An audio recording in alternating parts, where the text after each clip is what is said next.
চুল মানে কেটে একদম এদিক দিয়ে রক্ত মুক্ত করে ভেসে টেসে যায়, অনেক অনেক মারে। এমনকি আমার চুলগুলো পর্যন্ত ছোট ছোট করে কেটে দেয়। এত এত লম্বা চুল একদম গোড়া থেকে কুচু কুচু করে কেটে দেয়। কেটে দেওয়ার পরও আমি বলছি, তুমি এবার খুশি তো? এই রক্ত টক্ত মাখা অবস্থায় আমি ওর দিকে তাকায় বলি, তুমি এবার খুশি তো? এবার আমাকে ছেড়ে যাবো না তো? তুমি যদি আমাকে বলতা যে তোমার ছোট চুল মেয়েকে পছন্দ, আমি এই চুল কোনোদিনও রাখতাম না, আমি অনেক আগে কেটে ফেলতাম। তুমি যদি বলতা তোমার মোটা মেয়ে পছন্দ, আমি 45 কেজি কখনোই থাকতাম না, আমি 90 কেজি হয়ে যেত। তখন আমি কি করতেছি, লাথি মারতেছিলাম দরজা। দরজা খুলছি, ও লুঙ্গি পরা, দেখি যে মেয়েটা হচ্ছে আফরিন, অনেক মোটা, মানে মোটা ওর থেকে মনে 2-3 বছরের বয়সে বড়। মোটা চুল, ছোট ছোট এটুকু এটুকু কোকড়া কোকড়া চুল। ও খাতার নিচে শুয়ে আছে, জানি না কি অবস্থায় আছে। ওই সময় আমি এত কিছু খেয়াল করি না, বাচ্চা ছিল সাথে।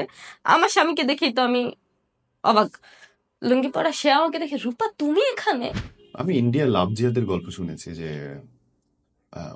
ইন্ডিয়ানরা বলে যে মুসলিম ছেলেরা হিন্দু মেয়েদের বিয়ে করে, প্রেমের প্রস্তাব দিয়ে তারপরে তাদেরকে মুসলিম বানায়। কিন্তু বাংলাদেশে হিন্দু ছেলেরা মুসলিমদের বিয়ে করছে এবং আহ, প্রেমের বিয়ে এবং তারপরে ডিভোর্স দিচ্ছে, নাটক হচ্ছে এরকম। আমি আমি আমি জানো প্রথমবার শুনলাম এটা। এবং আসলে এই সম্পর্কে আমিও জানি না, আজকেই প্রথমবার আপনার কাছ থেকে শুনলাম। আমার সেটাই মনে হচ্ছে তোমার পুরো ঘটনাটা শুনে। আমাকে শুরু থেকে বলো তো, তোমার এই হিন্দু মুসলিম বিয়ে, হাউ ইট স্টার্টেড? এই যে আপনি বললেন না যে এরকম হয় বা হচ্ছে, এরকম একটা প্রতারণা চক্র, সেটা আমি আজকে প্রথম শুনলাম। এর আগে আমি কখনো শুনিনি, জানিও না যে এটা একটা প্রতারণা। আর আমার সাথে আসলে প্রতারণা হয়েছে কিনা এখনো আমি কনফিউজড। আসলে কি সত্যি এটা, মানে ও কি ইচ্ছা করে এটা করছে, নাকি পরিস্থিতির শিকার, নাকি? আসলে আমি নিজেও এখনো মানে বুঝে উঠতে পারছি, মনে হচ্ছে পুরোটা একটা ঘোরের মধ্যে আছি। তোমার তো এখনই অনেক অল্প লাগে দেখে বয়স, তো পাশে তোমার এত বড় একটা বেবি বসে বসে কার্টুন দেখছে। তুমি এইটুকু বয়সে বিয়েটাই করলে কেমনে? আসলে ভাই আমি জানি না, ওই সময় কত বছর বয়স তখন তোমার? 11-12 এরকম। Shit. 11 বছরে তুমি বিয়ে করছো? ওই মানে 11 বছরে না, 12-13 এরকম বয়সে হয়তো বা মানে প্রেম করছো করছে। আগে থেকে? প্রেমও বলা যায় না আসলে। How it started? আমাদের গ্রামে, বরিশাল ভোলা বিভাগে চর এলাকাগুলোতে খুব ছোট ছোট মেয়েদের বিয়ে হয়, হুম একদম আনমেচুইড, বাল্য বিবাহ বলে যাকে। হুম। খুব ছোট ছোট মেয়েদের বিয়ে দিয়ে দেওয়া হয়। ওকে। তো সেখানে দেখা যাচ্ছে যে হয়তো বা ওইভাবেই হয়েছে, কিন্তু ওইরকমও বলা যায় না, কারণ আমি তো ঢাকায় আসছি। ওই সময় তো আমি ঢাকায় ছিলাম, ঢাকায় তো এগুলোর প্রচারণা। তোমাদের কি লাভ ম্যারেজ তো? লাভ ম্যারেজ কিনাও আমি ওই সময় লাভের প্রতিও ধারণা ছিল না, বলা যায় এক প্রকার। আমি তাহলে শুরু থেকেই বলি, আমি একটা নিম্নবিত্ত ফ্যামিলির মেয়ে বলা যায়। মানে উম, তেমন অসচ্ছল না, আবার তেমন সচ্ছল না, মানে চলে মোটামুটি। হুম আমার বাবা সামান্য একটা ছোটখাটো পানের দোকান, তার হুম কিলো পান, চা পানের বিক্রি করে। তো আমরা 3 ভাই বোন, আমার 2 ছোট ভাই আছে, আমি বড়, সবার বড়। তো আমাদের ঢাকা ক্যান্টনমেন্টে মানিকদি এলাকায় আমাদের একটা বাড়ি ছিল, যখন আমার দাদা ছিল।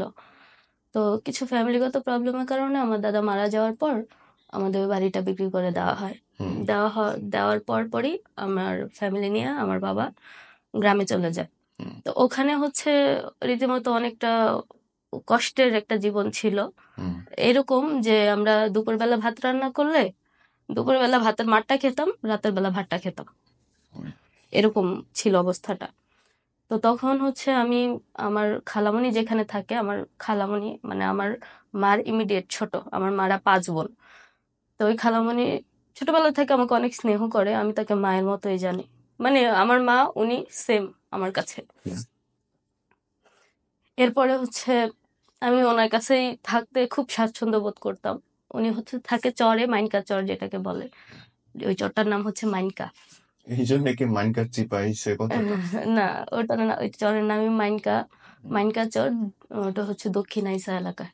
হুম তো ওখানে হচ্ছে আমি ওনাদের সাথে থাকি। এরপর কিছু বছর পর, 1-2 বছর পর হচ্ছে আমার বাবা ঢাকায় ব্যাক করে। হুম ঢাকায় ব্যাক করে আবার নতুন করে ব্যবসা বাণিজ্য শুরু করে দেন আমার বাবা মাকে ভাইদেরকে নিয়ে যায়। তো আমাকে অনেক চেষ্টা করে ঢাকায় নিয়ে আসার জন্য, পড়াশোনা করাবে। ওই সময় আমি আসতে চাইনি। আমার মনে হচ্ছিল যে আমি এখানেই খুব ভালো আছি। আমাকে মাদ্রাসায় পড়াশোনা করাচ্ছিল আমার খালামণি। বেশ ভালোই ছিলাম। তো ওনারও সংসার আছে, ওনারও এখন বর্তমানে 4টা বাচ্চা। হুম তো আমার এর মধ্যে একটা প্রবলেম শুরু হয়, আমার পেটে ব্যথা। পেটে বুকের এখানে ব্যথা হতো, প্লাস ফুলে যেত। হুম মানে এতই তীব্র ব্যথাটা উঠতো যে বুক পিঠ দুটোটাই ব্যথা করতো। তো আর ওই এলাকাটা এরকম এলাকা যে আশেপাশে কোনো চিকিৎসার কোনো এরকম কোনো ছিল না, ব্যবস্থা ছিল না, এমনকি হাসপাতালগুলো অনেক দূরে দূরে ছিল। এবার তো ওই জন্য প্রাথমিক চিকিৎসা সরাসরি নেওয়ার মতো ওইরকম জায়গা ছিল না। সিচুয়েশন ছিল না। হ্যাঁ তো এক সময় আমার খালামণি নিজেই বলে যে তুমি, আর আমার বাবাও অনেক প্রেশার দিচ্ছিল, হুম তো আমাকে বলতেছে যে চলো তোমাকে দিয়ে আসি তোমার বাবা মার কাছে, হুম ওখানে পড়াশোনা করবে প্লাস তোমার চিকিৎসাটাও হবে, ভালো হবে। আচ্ছা তো আমি হচ্ছে 2000 কত সালটা অবশ্য মনে নেই, 13-14 দিকে, হুম 13-14 না 12 দিকে মেবি হুম হুম আমি ঢাকায় আসি।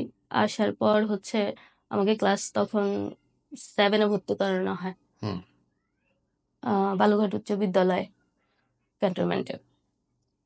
ক্লাস 7-এ ভর্তি হওয়ার পর আমি হচ্ছে সেকেন্ড সেমিস্টার পরীক্ষা দিয়ে যখন থার্ড সেমিস্টার পরীক্ষা আমার শেষ মাঝামাঝি, তখন হচ্ছে আমার পেটে ব্যথা ওঠে। ওকে ওই ব্যথাটা আবার ওঠে, যে ব্যথাটা ছিল রেগুলার ছিল। ওই ব্যথাটা ওঠার পর এত পরিমাণ ব্যথা হয় যে আমার দম বন্ধ হয়ে যায়। দম বন্ধ হয়ে মানে শ্বাসকষ্ট হয়ে যাওয়ার পর ইমিডিয়েটলি আমাকে হসপিটালে ভর্তি করানো হয়। হুম হসপিটালে ভর্তি করানোর পর ওখানে হচ্ছে আমাকে অক্সিজেন দিয়ে ব্যথার সুই দিয়ে ওখানে প্রায় আমি 4-5 দিনের মতো কেটে কুর্মিটোলা জেনারেল হসপিটাল আমি ভর্তি ছিলাম। ওই সময় যখন আমি নার্সদের দেখতাম তখন আমার না খুব ইচ্ছা হতো যে আমি যদি নার্স হতে পারতাম। হুম বা ওই সময় মূলত আমার কাছে মনে হচ্ছিল যে আমি পড়াশোনা করব, আমি নার্স হব বা আমি মেডিকেল লাইনে পড়াশোনা করব এরকম। হুম তখন হচ্ছে আমার ফার্স্ট হচ্ছে আমার স্বামীর সাথে দেখা হয় ওই হসপিটালে।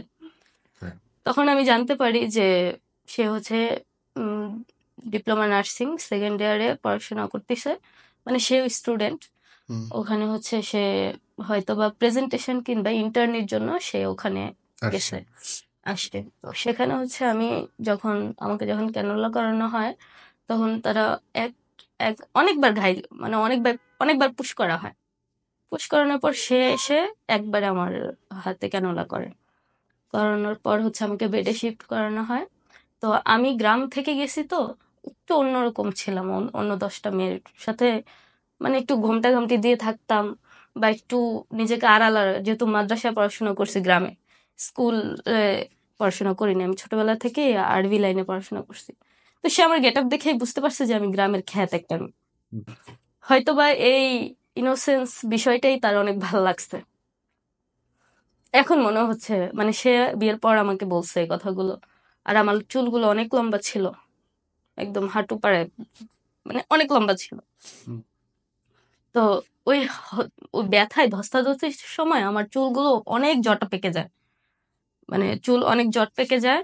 তো আমি যখন হালকা একটু সুস্থ হয়ে আমাকে যখন বেডে দেওয়া হয় তখন আমার মা ঘুমটা খুলে আমার চুলগুলো আঁচড়ানোর চেষ্টা করতেছিল। তখন আমি দিচ্ছিলাম না, সে আড়াল থেকে দেখতেছিল, এই পুরো বিষয়টা অবজার্ভ করতেছিল। এক সময় আমার মা বলতেছে যে এখানে কেউ নাই, তুমি দাও আমি চুলটা আঁচড়ে দিই। তখন চুল যখন সে আঁচড়ায় তখন আমার চুল থেকে নাকি অনেক চুল নিচে পড়ে, মানে ছিঁড়ে ছিঁড়ে পড়ে। তখন নাকি তার ওই চুল, ওই সময় আমার চুল দেখে তার অনেক ভালো লাগে। তো এই রাতের বেলা ক্যানোলায় ফুলে গেছে, অনেক পেন হচ্ছে আমার। তো উনি একটু পরেই সে বলতেছে যে তোমার কি পেন হচ্ছে? তো আমি লজ্জায় ওনার সাথে কথা বলি না। আমি তখন ভেবেছিলাম উনি মনে হয় ডক্টর। হুম তখন ওরা এখন যেমন জলপাই কালার রং, রং ওই ইয়াদের নার্সদের তখন পুরো সাদা ছিল, হুম সাদা কালার ইউনিফর্ম ছিল। হুম তখন আমার কাছে মানে সে আমাকে বলতেছিল যে উম, তোমার কি পেন হচ্ছে, ব্যথা হচ্ছে, হুম আমি তোমাকে মেডিসিন এনে দিই, তুমি ভয় পেও না। হুম তখন প্রায় রাতে অনেক রাত, 12টা 1টা এরকম হুম তার নাইট ডিউটি ছিল। তখন আমি বলছি না না না আমার কোনো পেন হচ্ছে না। পাশে আমার মা খালি বেড ছিল, তখন কুর্মিটলাটা একদম মানে পরিষ্কার পরিচ্ছন্ন, রুগী টুগী কম ওই সময়টা, মানে একদম নতুন নতুন এরকম। তো আমার মা বেডে পাশে, তো আমি মাকে তাড়াতাড়ি করে ডাকতেছি, আম্মু উনি কি বলে শোনো।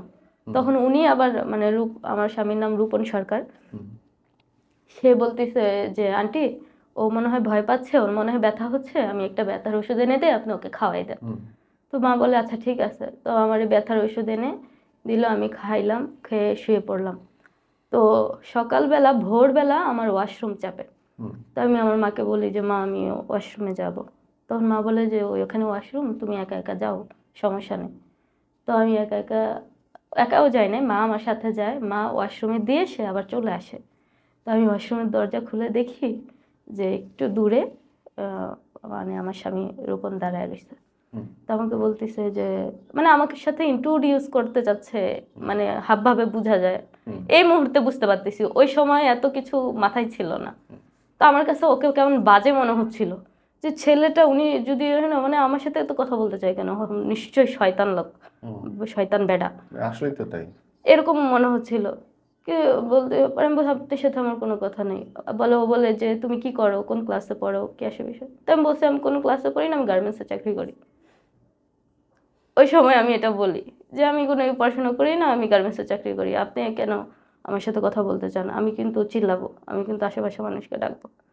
তখন বলে যে তুমি গার্মেন্টসে চাকরি করো, আচ্ছা ঠিক আছে, চলে গেছে। তো আমি দৌড়ে এসে আমার মাকে সব বলে দিই যে মা এরকম এরকম বাজে স্টুপিড, মানে বাজে বেয়াদব পোলা, মানে গ্রামের ভাষায় বলতেছিলাম যে বাজে পোলা আমার লগে এগুলি করে। উনি ডাক্তার হলে কি উনি এইভাবে ওয়াশরুমের সামনে দাঁড়ায় থাকে, আমি এখন কি আমি এখানে থাকবো না, আমি এখান থেকে চলে যাব। তখন আমার বাবা দুপুরবেলা বিরিয়ানি নিয়ে আসে খাওয়ার জন্য। বিরিয়ানি নিয়ে আসার পর সে ওখানে আমার বাবার সাথে মানে আমার সম্পর্কে জানে যে আসলে আপনারা কোথায় থাকেন বা ও কি হয় বা কি আসে বিষয়, মানে নর্মালি আমার বাবার সাথে কথা হয়। কথা হওয়ার পর আমার বাবার ফোন নাম্বার নেই। আমার বাবা তখন সত্যি কথাই বলে, হ্যাঁ আমার মাইকে আমি স্কুলে ভর্তি করেছি, ক্লাস 7-এ পড়ে, এই ব্যথা কি করা যায় একটু ইনফরমেশন দিয়ে দেয়। তখন আমরা তোমাদের রিলেশনশিপটা হইতে থাকে কেমন করে? হ্যাঁ ওইখান থেকে ছাড়ার পরে তোমাদের রিলেশনশিপটা হয় নাকি? হ্যাঁ ওখান থেকেই মূলত, ওই আচ্ছা যে হসপিটালে দেখায় এরপর থেকেই আমার বাবার ফোন নাম্বার নেয়, আমি কোথায় থাকি বা ওই কোন স্কুলে পড়াশোনা করি ওগুলো সব সে জানে। সে পড়তো হচ্ছে প্রাইম কলেজে, প্রাইম কলেজ অফ নার্সিং খিলখ্যাত। তো এরপর হচ্ছে আমি ওখানে প্রায় 2-3 দিন থাকার পর দেখতাম যে ও যখনই আসতো তখনই আমাকে দেখতো, বা আমার কাছে কেমন যেন একটা আনইজি লাগতো। এক সময় তো প্রেশার মাপার জন্য আসতো হুদাই। তো আশেপাশে যে পেশেন্টরা ছিল তারা বলতো যে তোমার কি পরিচিত, তো মানে আমার মাকে জিজ্ঞাসা করতো পরিচিত, আমাকে বলো না একটু হেল্প করতে, এখানে তো অনেক সিরিয়াল ধরা লাগে, ওকে একটু বলো না আমার হেল্প করতে। তখন আমার এই বিষয়গুলো না কেমন জানি আনইজি আনইজি লাগতো। তো আমার হাতে ক্যানোলা, আমি মারে বলি যে মা আমি এখানে একদমই থাকবো না, তুমি চলো। তো এখন তো ওখানে ছাড়পত্র ছাড়া তো বেরো হওয়া যাবে না। তো আমি কি করছি, সন্ধ্যার পরই এই ক্যানোলা সহ আমার মাকে জোর জবরদস্তি করে আমি একদম ছাড়পত্র না নিয়েই, কাগজপত্র কোনো রকম নিয়ে আমি হসপিটাল থেকে চলে আসি। কারণ তখন মোটামুটি কিছুটা সুস্থ ছিলাম, ব্যথা ট্যাথা কিছু ছিল না, আলট্রাসাউন্ড করাইছি, ওখানে গ্যাসের প্রবলেম ছাড়া অন্য কোনো প্রবলেম দেখাচ্ছিল না। চলে আসার পর ওই ক্যানোলা ইঞ্জেকশন ছিল, রাতের 2টা ইঞ্জেকশন মানে ওরা দিবে বলে রেডি করে রাখছে। তো আমি ওই 2টা ইঞ্জেকশন নিয়েই চলে আসছি। তো এখন ক্যানোলা করা ইঞ্জেকশন আছে, আমি ভাবলাম যে কোনো একটা ফার্মেসিতে দিয়ে দেবো, আর তো কোনো কিছু নেই, কোনো ঝামেলা নেই। তো আমি চলে আসছি, চলে আসার পর আমার মূলত ওখানে আনইজি ফিল থেকে আমি চলে আসছি। আদারওয়াইজ কিন্তু আমি পুরো চিকিৎসাটা নিয়ে আসতাম, আমার কাছে কেমন জানি খারাপ লাগতো বা নিজের কাছে কেমন আনইজি আনইজি লাগতো, কারণ এর আগে কখনোই কোনো ছেলে আমার সাথে এভাবে কথা বলতেও চায় নাই, বা কোনো ছেলের সাথে কখনো মিশা হয়নি। কথা তো দূরের কথা, আমাদের গ্রামটা এরকম, তার উপর মাদ্রাসায় পড়াশোনা করছি, মানে কোনো ছেলের সাথে পাশাপাশি বসেও কখনো কথা হয় না। তো ওই জায়গা থেকে আমার কাছে মনে হচ্ছিল যে আমার কাছে কেমন জানি একটা খারাপ খারাপ লাগে, তার পাশে মনে পরিচিত কিনা পরিচিত কিনা, তো বিষয়গুলো আমার কাছে কেমন নার্ভাস লাগতেছিল। তার উপর ভাবলাম আমি সুস্থ আছি, চলে যাই। তো চলে যাওয়ার পর এই তো পরীক্ষা টরীক্ষা দিলাম, ক্লাস 8-এ উঠলাম। আমার হচ্ছে 16ই ডিসেম্বরে প্রোগ্রাম স্কুলে।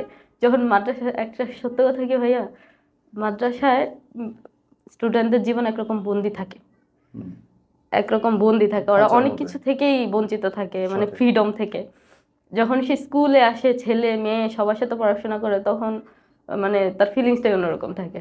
তো তখন ওই বিভিন্ন ধরনের অনুষ্ঠানগুলো, প্রোগ্রামগুলোতে না আমি অনেক এনজয় করতে চাইতাম। যেমন এই 16ই ডিসেম্বর অনুষ্ঠানে আমি নাচবো, আমি গান তুলতেছি, নাচতেছি, আমার সাথে আরো 4-5 জন আছে, মানে খুব এনজয় করতেছিলাম ওই লাইফটা। 16ই ডিসেম্বরের প্রোগ্রামে যখন আমি নতুন ক্লাস 8-এ উঠি, তখন হঠাৎ করেই রূপন মানে আমার স্বামী একটা আইস গাড়ি দিয়ে তার সাথে 2-3 জন বান্ধবী নিয়ে আমার স্কুলের সামনে হাজির। ও, আরেকটু বিষয় স্কিপ করে গেছি। যখন আমার ফাইনাল পরীক্ষা বললাম না যে আমি দেইনি, দুইটা একটা বাদে আমি হসপিটালে ভর্তি হয়েছি, তখন আমি হসপিটাল থেকে আসার পর ওই পরীক্ষাগুলো আমি আবার রিপ্লাই দিই একা একা। বিকালবেলা আমার ম্যাডাম, আনজুয়ারা ম্যাডাম নাম, উনি আমাকে অনেক অনেক ভালোবাসে, অনেক স্নেহ করে, অনেক একদম ফ্রেন্ডলি সম্পর্ক তার সাথে। সে প্রিন্সিপাল ম্যাম আমাদের স্কুলের। ওই ম্যাডাম, আমি যখন বিকেলে পরীক্ষা দিই তখন হচ্ছে ও আসে, আসার পর হচ্ছে আমার দারোয়ানকে বলে যে আমার নাম, যে এরকম শারমিন নামের মেয়েটা, ও তো এই স্কুলে পড়ে। তখন ও বলে যে হ্যাঁ ও তো পরীক্ষা দিচ্ছে, মানে দারোয়ান দারোয়ান আঙ্কেল আমাকে খুব ভালোভাবে চেনে। মানে একটু ছটফট, মানে মাদ্রাসা থেকে আসার পর একটু ছটফটে হয়ে গেছিলাম, অনেক বেশি ছটফট করতেছে, মানে বুঝতেই তো পারতেছেন স্কুলে পড়াশোনা। এরপর হচ্ছে উনি যায় ডাইরেক্ট সরাসরি ম্যাডামকে বলে যে এরকম এরকম একটা ছেলে, ওকে ও মেয়েটার সাথে দেখা করতে আসছে। তখন ম্যাডাম যে আবার আমাকে বলতেছে যে কে আসছে তোমার কে সাথে? আসছে তোমার সাথে দেখা করার জন্য? তখন আমি বলি ম্যাম আমার তো কোনো ছেলে ফ্রেন্ড নেই বা কেন। বলে যে না, ছেলেটা ভদ্র, অবশ্যই শিক্ষিত, সে গাড়ি দিয়ে আসছে। আমি তো একদম আকাশ থেকে পড়ছি যে গাড়ি দিয়ে আসছে, আমার তো এরকম কেউ নাই, গাড়ি দিয়ে কে আসবে? পরে আমি বলছি ম্যাম আমি জানি না তো, চিনি না। বলে যে ছেলেটার নাম রূপন। তো আমি বললাম ম্যাম ওই যে হসপিটালে ওই বকাটা ছেলেটা, বাজে ছেলেটা, ও আমাকে ডিস্টার্ব করে, আপনি ওকে তাড়াই দেন। মানে গালাগালি করতেছিলাম অনেক বাজে টাজে ভাষায়। তখন ম্যাডাম হাসে হাসে দিছে, হাসে দিয়ে দারোয়ানকে বলতেছে চলে যেতে বলো, সে ব্যস্ত আছে বা পরীক্ষা দিচ্ছে। পরে ওকে মনে হয় বলছে, ও ওখান থেকে চলে গেছে।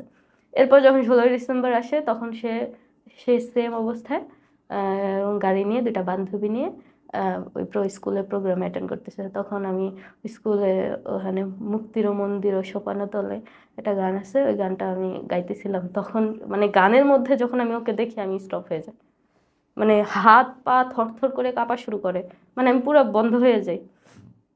মানে আমি মানে এত এত মানুষ সামনে, আমি গান গাচ্ছি, হঠাৎ করে ওর মানে ওকে আমি দেখি ওই দূর থেকে। দেখার পর মানে আমি মাঝখানে থেকে আমি স্টপ হয়ে যাই, মানে আমার হাত পা এভাবে কাঁপতেছিল।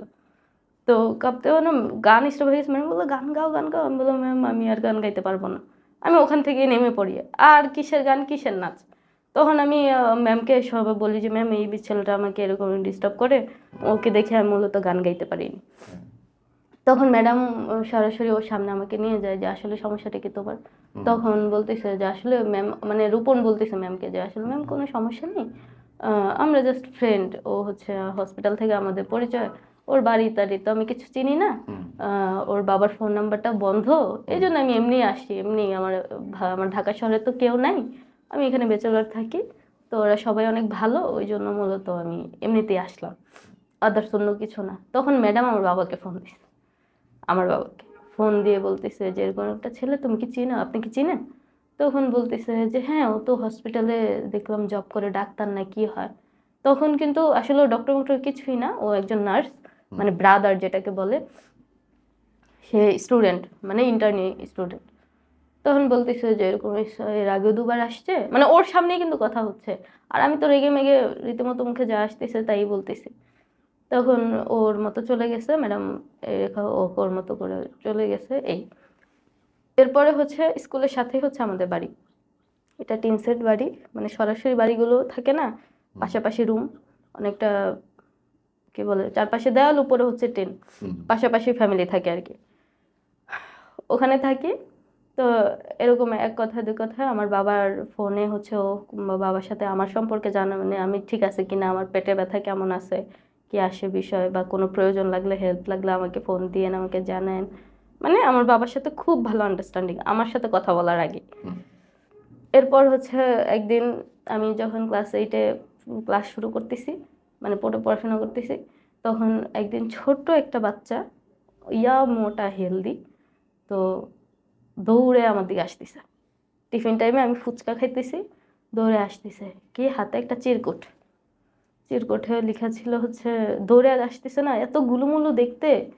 তো আমাকে বলতেছে যে আন্টি এটা নাও। তো আমি বলছি কি এটা, বা কে দিছে? বলে তুমি এটা নাও। এটা নিয়ে আবার দৌড়ে চলে গেছে। তো চলে ওখানে দেখি যে যে তুমি আমাকে এত গালাগালি করো, আম, আমি তোমার ভালো চাই বা এরকম কিছু, আমার মনেও নাই কি আসলে লেখা ছিল, যে ভালো চাই বা উম, তুমি আর গালাগালি করো না, আমি তোমার সাথে দেখা করব, কথা মানে ফোন নাম্বার দেওয়া। আমি ওটা নিয়ে কি করছি, যে সাথে সাথে আমি আমার মাকে দিয়ে দিছি হুম, বাসায় গিয়ে, যে মা ওই ছেলেটা না এখনো আমার পিছে পড়ে আছে, কি আমি জানি না, এইরকম দেখো এই চিঠি, এই লেখা। তখন ছোট্ট একটা ফোন, নোকিয়া সেট, এইটুকু ছোট ফোন, নোকিয়া সেট। আমার খুব গান টানের প্রতি অনেক আগ্রহ ওই সময়। আমি হেডফোন লাগায় রেডিওতে গান শুনতাম। ওখানে মেমোরি টেমোরি কিছু না, রেডিওতে যে গান শোনা যায় না, হুম, হুম, আর যে কিবরিয়া ভাইয়ের শোগুলো শুনতাম, হুম, ভূত এফএম শুনতাম, এগুলো শুনতাম, আমার হুম, খুব ভালো লাগতো। হুম, তখন ওই বাবা, মা আবার বাবাকে বলছে। হুম। তো বাবা হয়তো বা একটু টের পাইছে যে কি বিষয়টা আসলে, বিষয়টা তারপর হয়তো বিয়েটা কেমন করে হলো? শোনে। এরপরে হচ্ছে আহ, আস্তে আস্তে দেখা যায় যে ওই ফোন নাম্বারে বাবার, মানে আমার মা ওই ওর নাম্বারটা দিয়ে ওরে ফোন দেয়, বা তুমি কেন, কি আসে বিষয়, স্কুলে আসো, আমাদের তো মান সম্মান আছে, কেন এরকম করতেছো? তখন বলতেছে যে আন্টি আমার ঢাকা শহরে কেউ নাই, আমি আপনার সাথে, আপনি আমার মায়ের মতো, কথা বলতে হুম, চাই, মানে এভাবে আন্ডারস্ট্যান্ডিংটা হয়ে যায়। হুম, হয়ে যাওয়ার পর তখন থেকে ওর সাথে আমার ফোনে টুকিটাকি হালকা ভালো আছো, খাইছো কিনা, এই ধরনের কথাবার্তাগুলো হতো। তো এক সময় 15 দিন 20 দিন, প্রতিদিনই কথা না, 1-2 দিন পর পর হতো, মানে 1-2 মিনিটের বেশি কথাবার্তা হতো না। ও কখনো বাজে কথাও বলে নাই, বা তখন মনে হচ্ছিল যে আসলে হয়তো বা এমনিতেই আমার সাথে কথা বলতে চাইতো, বা হয়তো বা ফ্যামিলি ছাড়া আছে বলেই হয়তো বা আমাদের সাথে মিশতে চাচ্ছে। হিন্দু যে উনি, ও কিন্তু হিন্দু, এইটা পুরোটাই আমাদের কাছে গোপন করে গেছে একদমই। মানে ওর ব্যবহার, কথাবার্তা, আচার, আমার ফ্যামিলিও কখনো বুঝতে পারেনি যে ও হিন্দু। কিন্তু ও কিন্তু আমাদের বাসায় আসছে। এরপর হচ্ছে আমার বাবা একদিন ইনভাইট করছে একটা অকেশনে, ওর যত পছন্দের খাবার টাবার আছে, গরু মাংস রান্না হয়েছে, তো সে বলতেছে যে আমি তো গরু মাংস খাই না। সে কিন্তু তখনও বলেনি যে আমার অ্যালার্জির প্রবলেম আছে, আমি গরু মাংস খাবো না, আমি অন্য কিছু খাবো। তখন তার জন্য বিভিন্ন ধরনের মাছ, ডাল, সবজি এগুলো রান্না করা হয়েছে। ভাবতে মানে কল্পনাতেই আসে নাই যে আসলে সে হিন্দু, তার রিলিজিয়ান অন্যটা। কখনো সে আমাদেরকে বলে নাই। তো আসতো যেত না, কথাবার্তা হতো, ও মানে আমার কাছেও ভালো লাগতো, ওর কাছেও ভালো লাগতো, কিন্তু কেউ কারো বলতে পারতাম না যে পছন্দ করে কিনা, ভালোবাসে কিনা। তো এর মধ্যে হচ্ছে আমি আবার ওকে ফ্রিলি আমার যত, মানে আমি গ্রামে ছিলাম, আমি এরকম, আমি সেরকম, কথাবার্তা সব বলে দিয়েছেন? আমি সব বলে দিছি। মানে আমি একটা ফ্রেন্ড হিসেবে, মানে ওকে একদম খোলা ডায়েরির মতো, কোনো কিছু লুকানো না। আমি মাদ্রাসায় পড়াশোনা করছি, আমার ফ্যামিলি মেম্বার হুম, এরকম, হুম, আমার ফ্যামিলি ব্যাকগ্রাউন্ড এরকম, আমি সব বলে দিছি। তো বলে দেওয়ার পর এক সময় সে আমাকে বলতেছে যে রূপা, সে তখন আমাকে রূপা বলে, মানে ডাক নাম। রূপনের সাথে মিলাই রূপা। হ্যাঁ রূপা, হ্যাঁ। আহ, শারমিন নাম অনেক বড়, আমি বলতে পারবো না, তোমার নাম রূপা। আমি হুম, বললাম, আচ্ছা ঠিক আছে বলেন। আমি তখন থেকে ওনাকে আপনি করে, এখনো আপনি। হুম, এর মধ্যে চাইছিলাম তুমি করে বলতে, কিন্তু সে কখনোই আমাকে তুমি করে বলতে দেয়নি। হুম, সে বলে যে তুমি করে বললে আমার কাছে তোমার, আমার মনে হয় না তুমি আমাকে সম্মান করতেছো। আমি জানি না আসলে এতটাই বোকা আমি। এখন মনে হচ্ছে যে যেই বোঝটা আমি এখন আমার মাথায় আছে, এটা যদি আজ থেকে আরো 4-5 বছর আগে আসতো, হয়তো বা আমার জীবনে এত বড় বড় ভুলগুলো আমি করতাম না।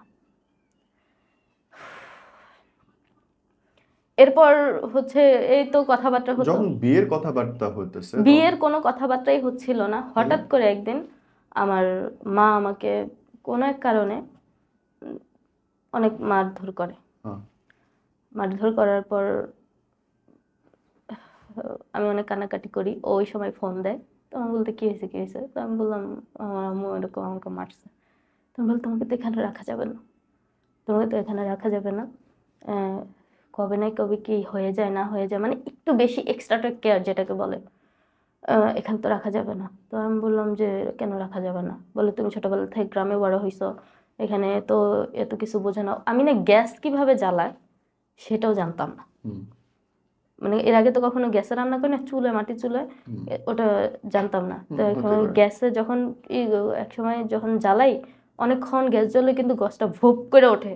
তখন আমি এই জ্বালানোর পর এইভাবে মুখটা, কি গ্যাসের আগুন জ্বলতেছে না কেন, এই করে হুপ করে হচ্ছে যখন আমার মুখে এগুলি এগুলি সব মানে ঝলসে, মানে ত্বকে লাগে না, মানে লোমগুলো পড়ে গেছিল। তো আমার মা মূলত ওইটা দেখে ভয়ে মূলত আমাকে মারটা দিছে, যে ঠিকই তুই করছে। পারস নাই কেন আমাকে ডাকতি, মানে পাকনামি করতে গেছিলাম। পারফেক্ট কাম করছেন। যে বড় কোনো অ্যাক্সিডেন্ট হতে হ্যাঁ, পারতো। হতে পারতো। এখন সে বলতে রাখা যাবে না, আমার এখন মনে হচ্ছে সে হয়তো বা কোনো একটা উছিলা খুঁজতেছিল। হুম সে বলে যে রূপা তুমি ওই সময় কিছু মনে করো না, আমি তোমাকে খুব পছন্দ করি, খুব ভালোবাসি, হুম আহ, আমি তোমাকে বিয়ে করতে চাই। হুম তখন আমি বললাম, মানে তখন না আমার কাছে লজ্জা লাগতেছিল না কি, আমি আসলে ওই সময়ের মানে ফিলিংসটা এক্সপ্লেন করতে পারবো না। তো তখন আমি বললি যে বিয়ে, আম, আপনি তাহলে আমার ফ্যামিলির সাথে কথা বলেন। সে কিন্তু তখন আমাকে বলেনি সে হিন্দু, কিন্তু সে আমাদের বাসায় আসতেছে, যাচ্ছে, আমার ফ্যামিলি মেম্বারদের সাথে কথা বলতেছে।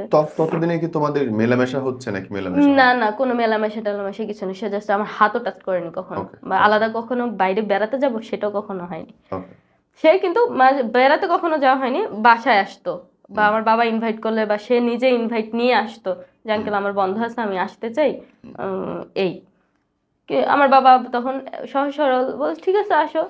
এরপর হচ্ছে একদিন, 2 দিন, 3 দিন এরকম, হয়তো বা বাবাকে কেউ একজন বলছে যে ছেলেটা কে তোমাদের বাসায় আসে, একটা মেয়ে আছে, মানে কথা প্রতিবেশী তো উঠতেই পারে। কথা তো উঠতেই পারে। রাইট। তো তখন হচ্ছে, তখন আমি জানি না, যখন সে আমাকে বিয়ের কথা বলে হুম সন্ধ্যাবেলায়, তখন হচ্ছে আমি বলতেছি যে ঠিক আছে তাহলে তুমি আমার বাবার সাথে, আপনি আমার বাবার সাথে কথা বলেন। হুম তো বলতেছে তোমার বাবার সাথে কিভাবে কথা বলবো, ঠিক আছে কথা বলবো।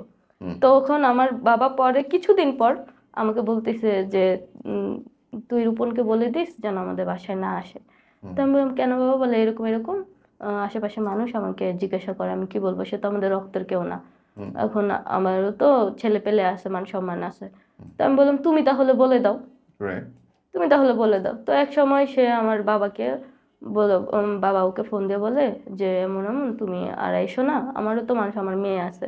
তখন সে আমার বাবাকে বলে যে আঙ্কেল আমি তো আপনার মেয়েকে পছন্দ করি, হুম পছন্দ করি, ওকে আমি বিয়ে করতে চাই, আমি ওকে পছন্দ করি, আপনারা কি বলেন।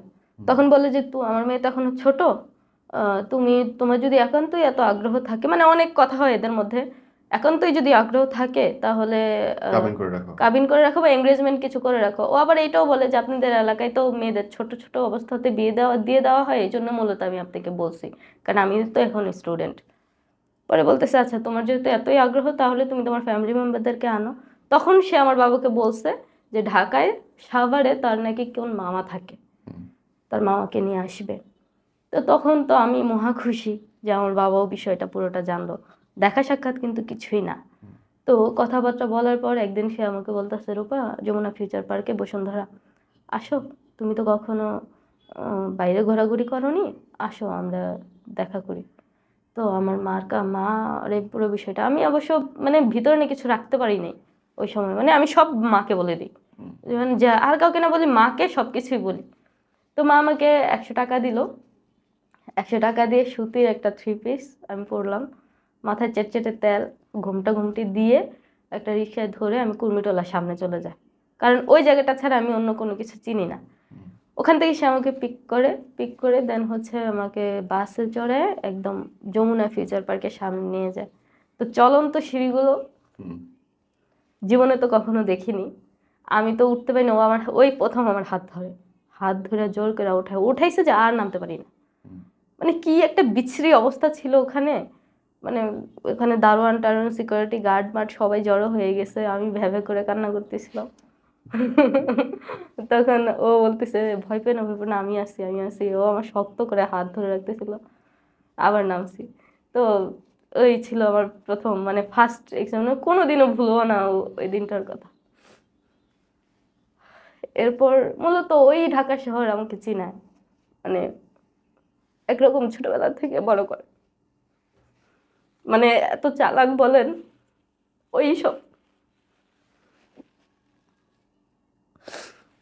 এরপরে হচ্ছে বাসায় চলে আসি, বাসায় আসার পর ও আমাকে বলে যে রূপা, ওই যে মায়ের টাইর খাওয়ার পর ও আমাকে বলে যে রূপা আমি বিয়ে করতে চাই।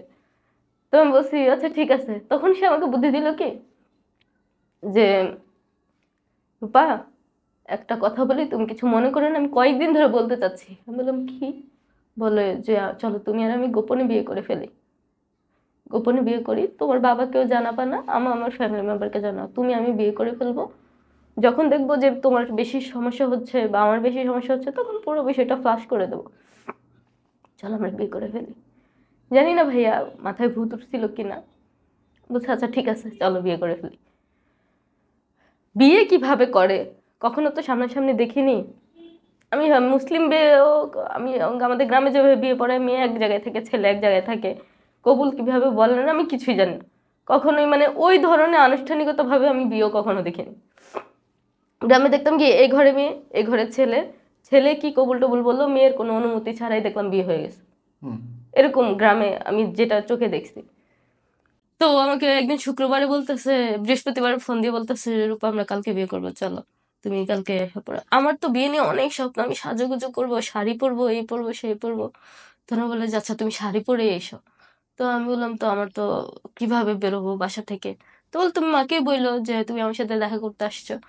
তো আমি না মাকে বলছি যে মা এমন এমন রূপন আমাকে ডাকছে, আমাকে লাস্ট একবার আমাকে একটু যাইতে দাও, আমি আর ওর সাথে কথা বলবো না। তো মা চিল্লাচিল্লি করতেছিল, হ্যাঁ তুই আমার মান সম্মান খাবি এই সেই। তো মা তো জানে না আমি কেন যাচ্ছি, কিভাবে যাচ্ছি, কি কারণে। তো আমি বলছি মা প্লিজ যাইতে দাও, মানে আমি অনেক কান্নাকাটি করে রিকোয়েস্ট করে। তখন আন্টির কাছ থেকে মানে পাশের বাসার ভাড়াটিয়ার কাছ থেকে একটা শাড়ি ধার করে এনে দেন ওই শাড়ি পরে হাঁটতে পারতেছিলাম না। আর আমি এখন পর্যন্ত মানে উঁচু জুতো পরতে পারি না, পা মুচকে মুচকে পড়ে যায়। ও নিচে জুতাই পরে। তো উঁচু জুতা পরে পা মুচকে এমন ভাবে পড়ছি আমার পা মুচকে এরকম ফুলে গেছে। তো মানে রিক্সা থেকে নামতে চাই, তাও আবার শাড়ি। তো ইচ্ছা তো মনের মধ্যে তো অনেক বড় ইচ্ছা, অনেক স্বপ্ন। বসুন্ধরা অ্যাপোলো হসপিটালের সাথে নতুন বাজার, ওখানে একটা কাজী অফিস, ওখানে হচ্ছে সে আমাকে নিয়ে যায়। ছবি লাগে যে বিয়েতে আমি জানি না। তো ওখানে ওই শাড়ি পরা অবস্থাতেই সে আমাকে ইমার্জেন্সি ভাবে পাসপোর্ট সাইজের ছবি তোলে। ছবি তুলে তোলার পর ওখানে জাস্ট আমি ওখানে যাই, দেখি ওর কিছু ফ্রেন্ড সার্কেল, কাজীটা অনেক বুড়ো, মানে অনেক বয়স্ক, ও দাড়ি টাড়ি আছে। তো সে বলতেছে যে এখানে সাইন করো। তো ওখানে ওটার মধ্যে কি লেখা, মানে এতটাই এক্সাইটেড ছিলাম যে মানে এতটা বিশ্বাস ছিল যে কি লেখা কি, ধুর ছাই সে আমাকে বিয়ে করবে এটাই অনেক কিছু, এরকম মানে হুম। এরকম ফিলিংসটা কাজ করতেছিল। ভুল, এখন মনে হচ্ছে বড় সড়ো ভুল, বিগ ভুল যেটাকে বলে। জানি না, আমাকে কাজী বলতেছিল যে কত টাকা কাবিন দিব মা, এভাবে বলতেছিল। তো আমি বললাম কাবিন, কাবিন 1 টাকাও দেওয়া লাগবে না, এভাবে বল।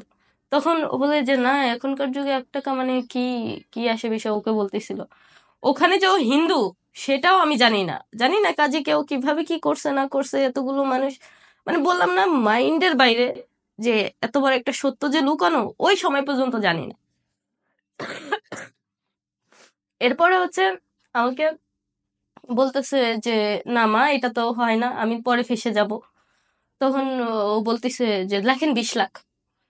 তো আমি বলছি এত টাকা? তো ওই হ্যাঁ লেখেন। ও যা বলতেছে আমি হ্যাঁ হ্যাঁ করতেছি। তো ওই কাজে বলতেছে যে আপনি কি পাগল হয়েছেন, 20 লাখ টাকায় আমার ফি আসবে কত জানেন, 20,000 টাকা। তখন বলতেছে যে আমার কাছে তো এত টাকা নেই। তাহলে আপনার কাছে আছে কত? 10,000 টাকার মতো আছে। তো বলতেছে যে তাহলে 10 লাখ করেন। তো বলতেছে যদি 10,000 টাকা পুরোটাই শেষ হয়ে যায় তাহলে তো আমরা ঘুরবো ঘাড়বো খাবো, ফ্রেন্ড সার্কেল আছে। তো বলতেছে তাহলে 8 লাখ টাকা কাবিন করে। এরপর হচ্ছে ওই 8 লাখ টাকা কাবিন হলো। হওয়ার পর আপনার ওই আমাকে বলতেছে না সাইন করো, আমি সই করলাম। আমাকে বলতেছে মানে ইউসুফের মেয়ে পুতুল এই সেই, খেলা খেলা হচ্ছে সব মানে একদম। যেভাবে বিয়ে পড়াচ্ছে ইউসুফের মেয়ে এই সেই। আবার ওকে বলতেছে তোমার বউ আজকে থেকে আঙ্গুল দিয়ে দেখাই দাও, মানে কাজে অফিসে যাই না, এইভাবেই হয়তো বা বিয়ে হয়। খেয়ে আনন্দ বিয়ে টিয়ে হলো। ওর পায়ে সালাম করলাম, ও ও মানে দোয়া টোয়া করে দিল, মুনাজাত টুনাজাত হলো। সারাদিন ঢাকা শহর ঘুরলো আমাকে নিয়ে, পুরো সারাদিন। বাসায় কি হচ্ছে না হচ্ছে আমার মাইন্ডেও নেই, যে বাসায় গেলে কি হবে। এই আনন্দে কোনো কিন্তু কোনো কাগজপত্র কিচ্ছু আমার কাছে নেই, হুম। কিছুই নেই। আমি হচ্ছে সন্ধ্যা হয়ে গেছে, সারাদিন ঘুরছি কোথায়, ওই চিড়িয়াখানা, তারপরে হচ্ছে রিক্সা দিয়ে বিভিন্ন উলি গলি ঘুরছি, ও আমার হাত ধরা, আমি ওর হাত ধরা, এইটুকুই। বাসায় গেছি, আমার মা তো সেই চিল্লাচিল্লি, কয়েকটা থাপ্পড়ও খাইছি। হ্যাঁ, তোর বাপে আমার লগে এই করছে সেই করছে, তোর জন্য আমার সংসার নষ্ট হবে, মানে অনেক কিছু, কিন্তু মনে মনে খুব আনন্দিত আমি, খুব মজায় আছি। এই গেছে সারাদিন মারি মারি খায়ও খুব ভালো, ও একটু পর পর ফোন দিচ্ছে, মানে তখন তার টেক কেয়ারটা। উঠায় দেওয়ার হিসাবটা এবার আমাকে বল, হ্যাঁ, উঠায় কেমনে আসলে এই একদম সংসার শুরু এই করতে? বলতেছি তো, একদম মাইটের খাওয়ার পর খুব ভালো, একটু পর পর মানে ওর টেক কেয়ারটা আরো বেশি, তখন আমার আরো বেশি ভালো লাগতেছে। কিন্তু সে যে ফিজিক্যালি মানে ইন্টিমেট ধরতে চাচ্ছে আমি বুঝতে পারতেছিলাম না ওই সময়। আরেকটা কথা হচ্ছে, সে কিন্তু বিয়ের আগেই আমাকে বলতেছিল যে রূপা আমাদের মেসে আসো, তুমি তো কখনো ম্যাচ দেখোনি, একটু ঘুরে যাও দেখে। তা আমি বিয়ের বলছি, আগেই? হ্যাঁ বিয়ের আগে। তখন আমি বলছি যে না না না, আমি ছেলেদের মেসে যাবো, আমার কেমন লজ্জা লাগে না আমার, আমি যাব না। মানে আমি, ও কোনো না কোনো ভাবে আমাকে বলতো, আমি কোনো না কোনো ভাবে মানে কোনোভাবেই সে আমাকে পটাইতে পারতো না। এরপর আমি বলছি বিয়ে ছাড়া, মানে তখন সে বুঝতে পারছে যে আসলে বিয়ে করলেই হয়তো বা আমার তো আর কোনো বাধা থাকবে না, এই মুহূর্তে মনে হচ্ছে আমার। তখন সে বলতেছে যে রূপা আমি তো এখন তোমার স্বামী, এখন তো তুমি আমার কাছে আসতেই পারো। তো আমি বলছি আমি তো তোমার আপনার বাসায় যাব না, আপনার যদি আসতে হয় বা ই হয় আমার বাবাকে বলেন, ই করেন। যেহেতু বিয়ে হয়ে গেছে আপনি পুরো এই বিষয়টা ফ্লাশ করেন, আপনার মামা আছে না, মামাকে ডেকে নিয়ে আসেন, সব থেকে আমাকে এখান থেকে উঠাই নিয়ে যান, আপনিই তো বলছেন। পরে বলতেছে যে আচ্ছা ঠিক আছে বাদ দাও। তখন সে পুরোটাই ইগনোর করে যেত, সে বাসায় আসতো যাইতো। পরে একদিন আমার একটা কাজিনের বিয়ে, তো বিয়ের মধ্যে দেখলাম যে খুব ধুমধাম, মানে ওর বিয়েটা হচ্ছে অ্যারেঞ্জ ম্যারেজ ছিল, তো খুব বড় অনুষ্ঠান অনুষ্ঠান করা হয়েছে। ওখানে দেখলাম কথা বলা বলি হচ্ছে, কাবিন নামার কাগজ টাগজ নিয়ে কথা বলা বলি হচ্ছে।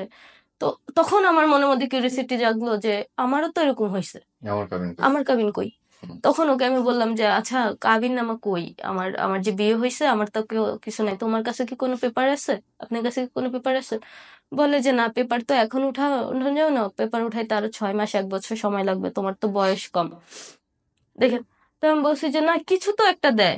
হ্যাঁ মানে মেন পেপার উঠাইতে সময় লাগে কিন্তু কিছু একটা দেয়, আমার তো বিয়ে খাই আসছি আমি তো জানি। তখন বলতিছে যে আচ্ছা ঠিক আছে আমি তোমাকে দেবো। এই ঘটনা হচ্ছে 2014 সালের, মানে আমি ক্লাস 8-এর পরীক্ষা, মানে পুরো 8 কমপ্লিট হয়নি, 2014 সালের। আমাকে বলতিছে, মানে বিয়ে হয়েছে, আমার কাছে কিন্তু কোনো কাগজ পেপার টেপার কিছু নাই। এর মধ্যে কথাবার্তা বলতে বলতে প্রায় 1-1.5 বছরের মতো কেটে গেছে। আমি ওকে বলতে, এর মধ্যে আবার ও হচ্ছে আমাকে ওর বন্ধুর বাসায় বা ওর বাসায় কয়েকবার নিয়ে গেছে, মানে ফিজিক্যাল ইন্টিমেট হওয়ার জন্য, বা হইছিও, এটা মানে বলতেছি। কারণ আমার কাছে মনে হচ্ছে সে আমার স্বামী, বা সে আমাকে এভাবে বলতেছিল যে তুমি যদি এরকম করো তাহলে তো আমাকে অন্য মেয়েদের কাছে যেতেই হবে, এরকম তখন আমার কাছে মনে হয় যে সে তো আমার স্বামী, আমি তাহলে কেন এরকম, মানে সে একটু রাগ করতো, মানে একটু মানে আমাকে ইমোশনালি অনেকটা ব্ল্যাকমেল করতো। এরপর হচ্ছে প্রায় 2 বছরের মতো চলে যায়, তখন আমি বলি যে আমার পেপার কই, কাগজ কই। কারণ আমার কাছে, আমি যে ওর সাথে দেখা করতাম, বাসা থেকে আমাকে পেশা দিত যে তুই কার সাথে দেখা করস, কার সাথে যাস, তখন তো আমি বলতাম ও সবাই জানে আমার বাবা, আমি বাসা থেকে বেরোইলেই আমার বাবা টের পেতো আমি রূপনের কাছে যাই, বেরোইলেই ওরে ফোন দিত যে আমার মেয়ে কোথায়, বেরোইলেই ফোন দিত। তখন আমার বাবা তো বুঝে যেত, কারণ আমার মেয়ে ওর সাথে ছাড়া ওর কারোর সাথে নাই। তখন ও বলতো যে হ্যাঁ, ও আবার সাথে কথা বলতো যে হ্যাঁ আঙ্কেল ও আমার কাছেই আসছে, বা আমরা একসাথেই আছি, আপনি তো বাসায় যেতে জানতে দেন না বলেই তো ও আমার কাছে আসে, বা আমি ওর কাছে যাই।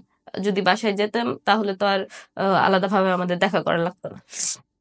তখন বলতেছে বাবা ওকে গালাগালি করতো, তুমি কি চাচ্ছ, এই সে আমার মেয়ের মান সম্মান নষ্ট হয়ে যাবে। তখন ওকে আমি প্রেশার দিতাম যে আসলে কাগজ কই, আমার কাগজটা কই। 2017 সাল, তখন আমি মেট্রিক পরীক্ষা, মানে আমার ফাইনাল পরীক্ষা না, মানে ফাইনাল এখনো দেইনি, মানে মিড টাইম পরীক্ষা, পরীক্ষার মধ্যেই আমি ওকে বলতেছিলাম যে আমার কাগজ কই। তখন এটা নিয়ে ওর সাথে আমার একটা রীতিমতো ঝামেলা। এর মধ্যে আবার আমার হচ্ছে একটা অ্যাবর্শনও হয়ে যায়, এখন বুঝতে পারি কিভাবে হয়।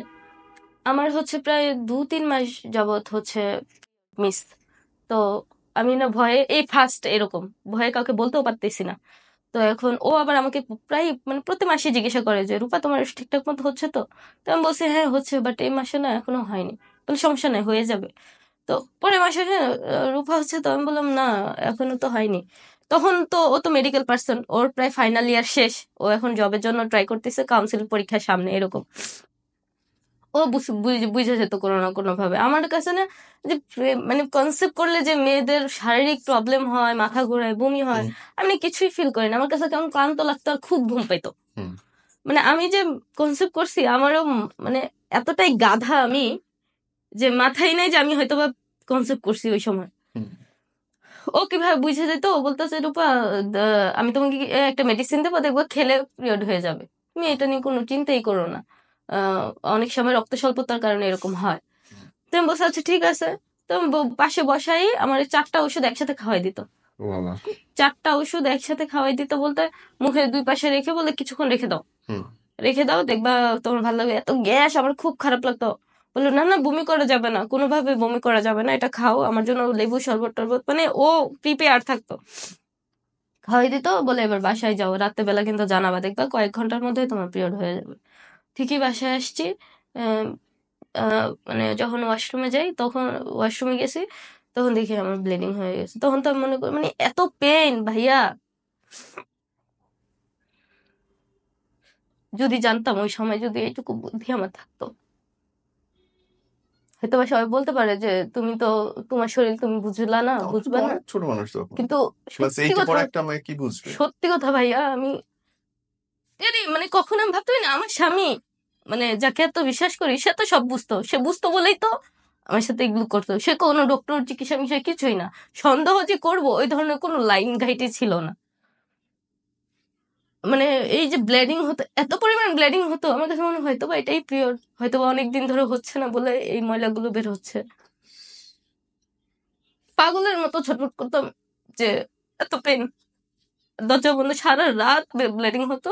আমি সারা রাত ওয়াশরুমে, সারা রাত ওয়াশরুমে একদম বসে থাকতাম, এদিক দিকে রক্ত যেত। ওইটু পর ফোন দিত, রূপা ঠিক আছো, ঠিক আছো। ও, আমি যখন বলতাম যে বেশি ব্লিডিং, বেশি ব্যথা হচ্ছে, তখন সে আমাকে বলতো এই ওষুধটা খাও, মানে ব্যথার ওষুধ সে আমাকে দিয়ে দিত যে বেশি ব্যথা হলে এটা খেয়ে নিত। তো আমি ওই ওষুধ খেতাম, এই সারা রাত যেত। তখন আমি পরে এই সুস্থ হয়ে যেতাম কয়েকদিন পর।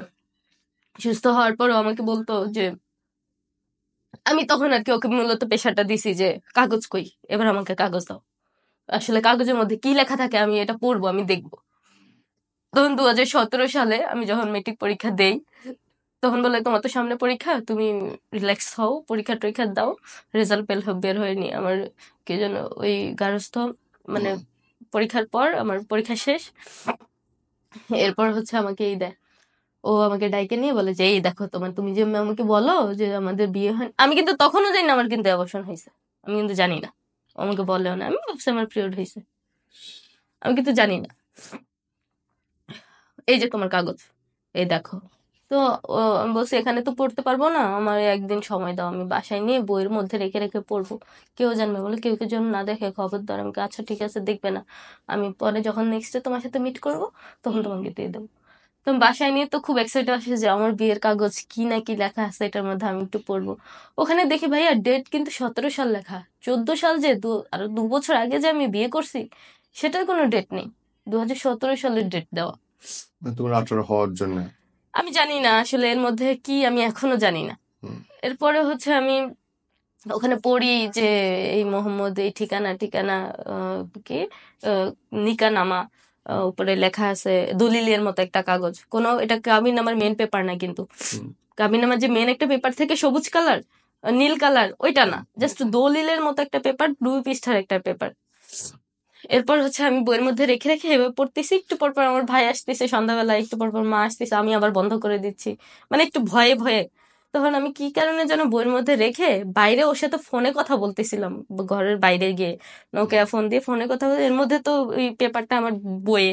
আমার মা দেখে ফেলছে, দেখে আমার মা তো পড়াশোনা তেমন একটা জানে না, মা বলছে কিরে দলিল, নিশ্চয়ই কাগজ, দরকারি কোনো কাগজ, হুম দলিল পত্র ওর ওর বইয়ের মধ্যে আমি মনে হয় ভুলে টুলে রাখছি, এটা নিয়ে যাই।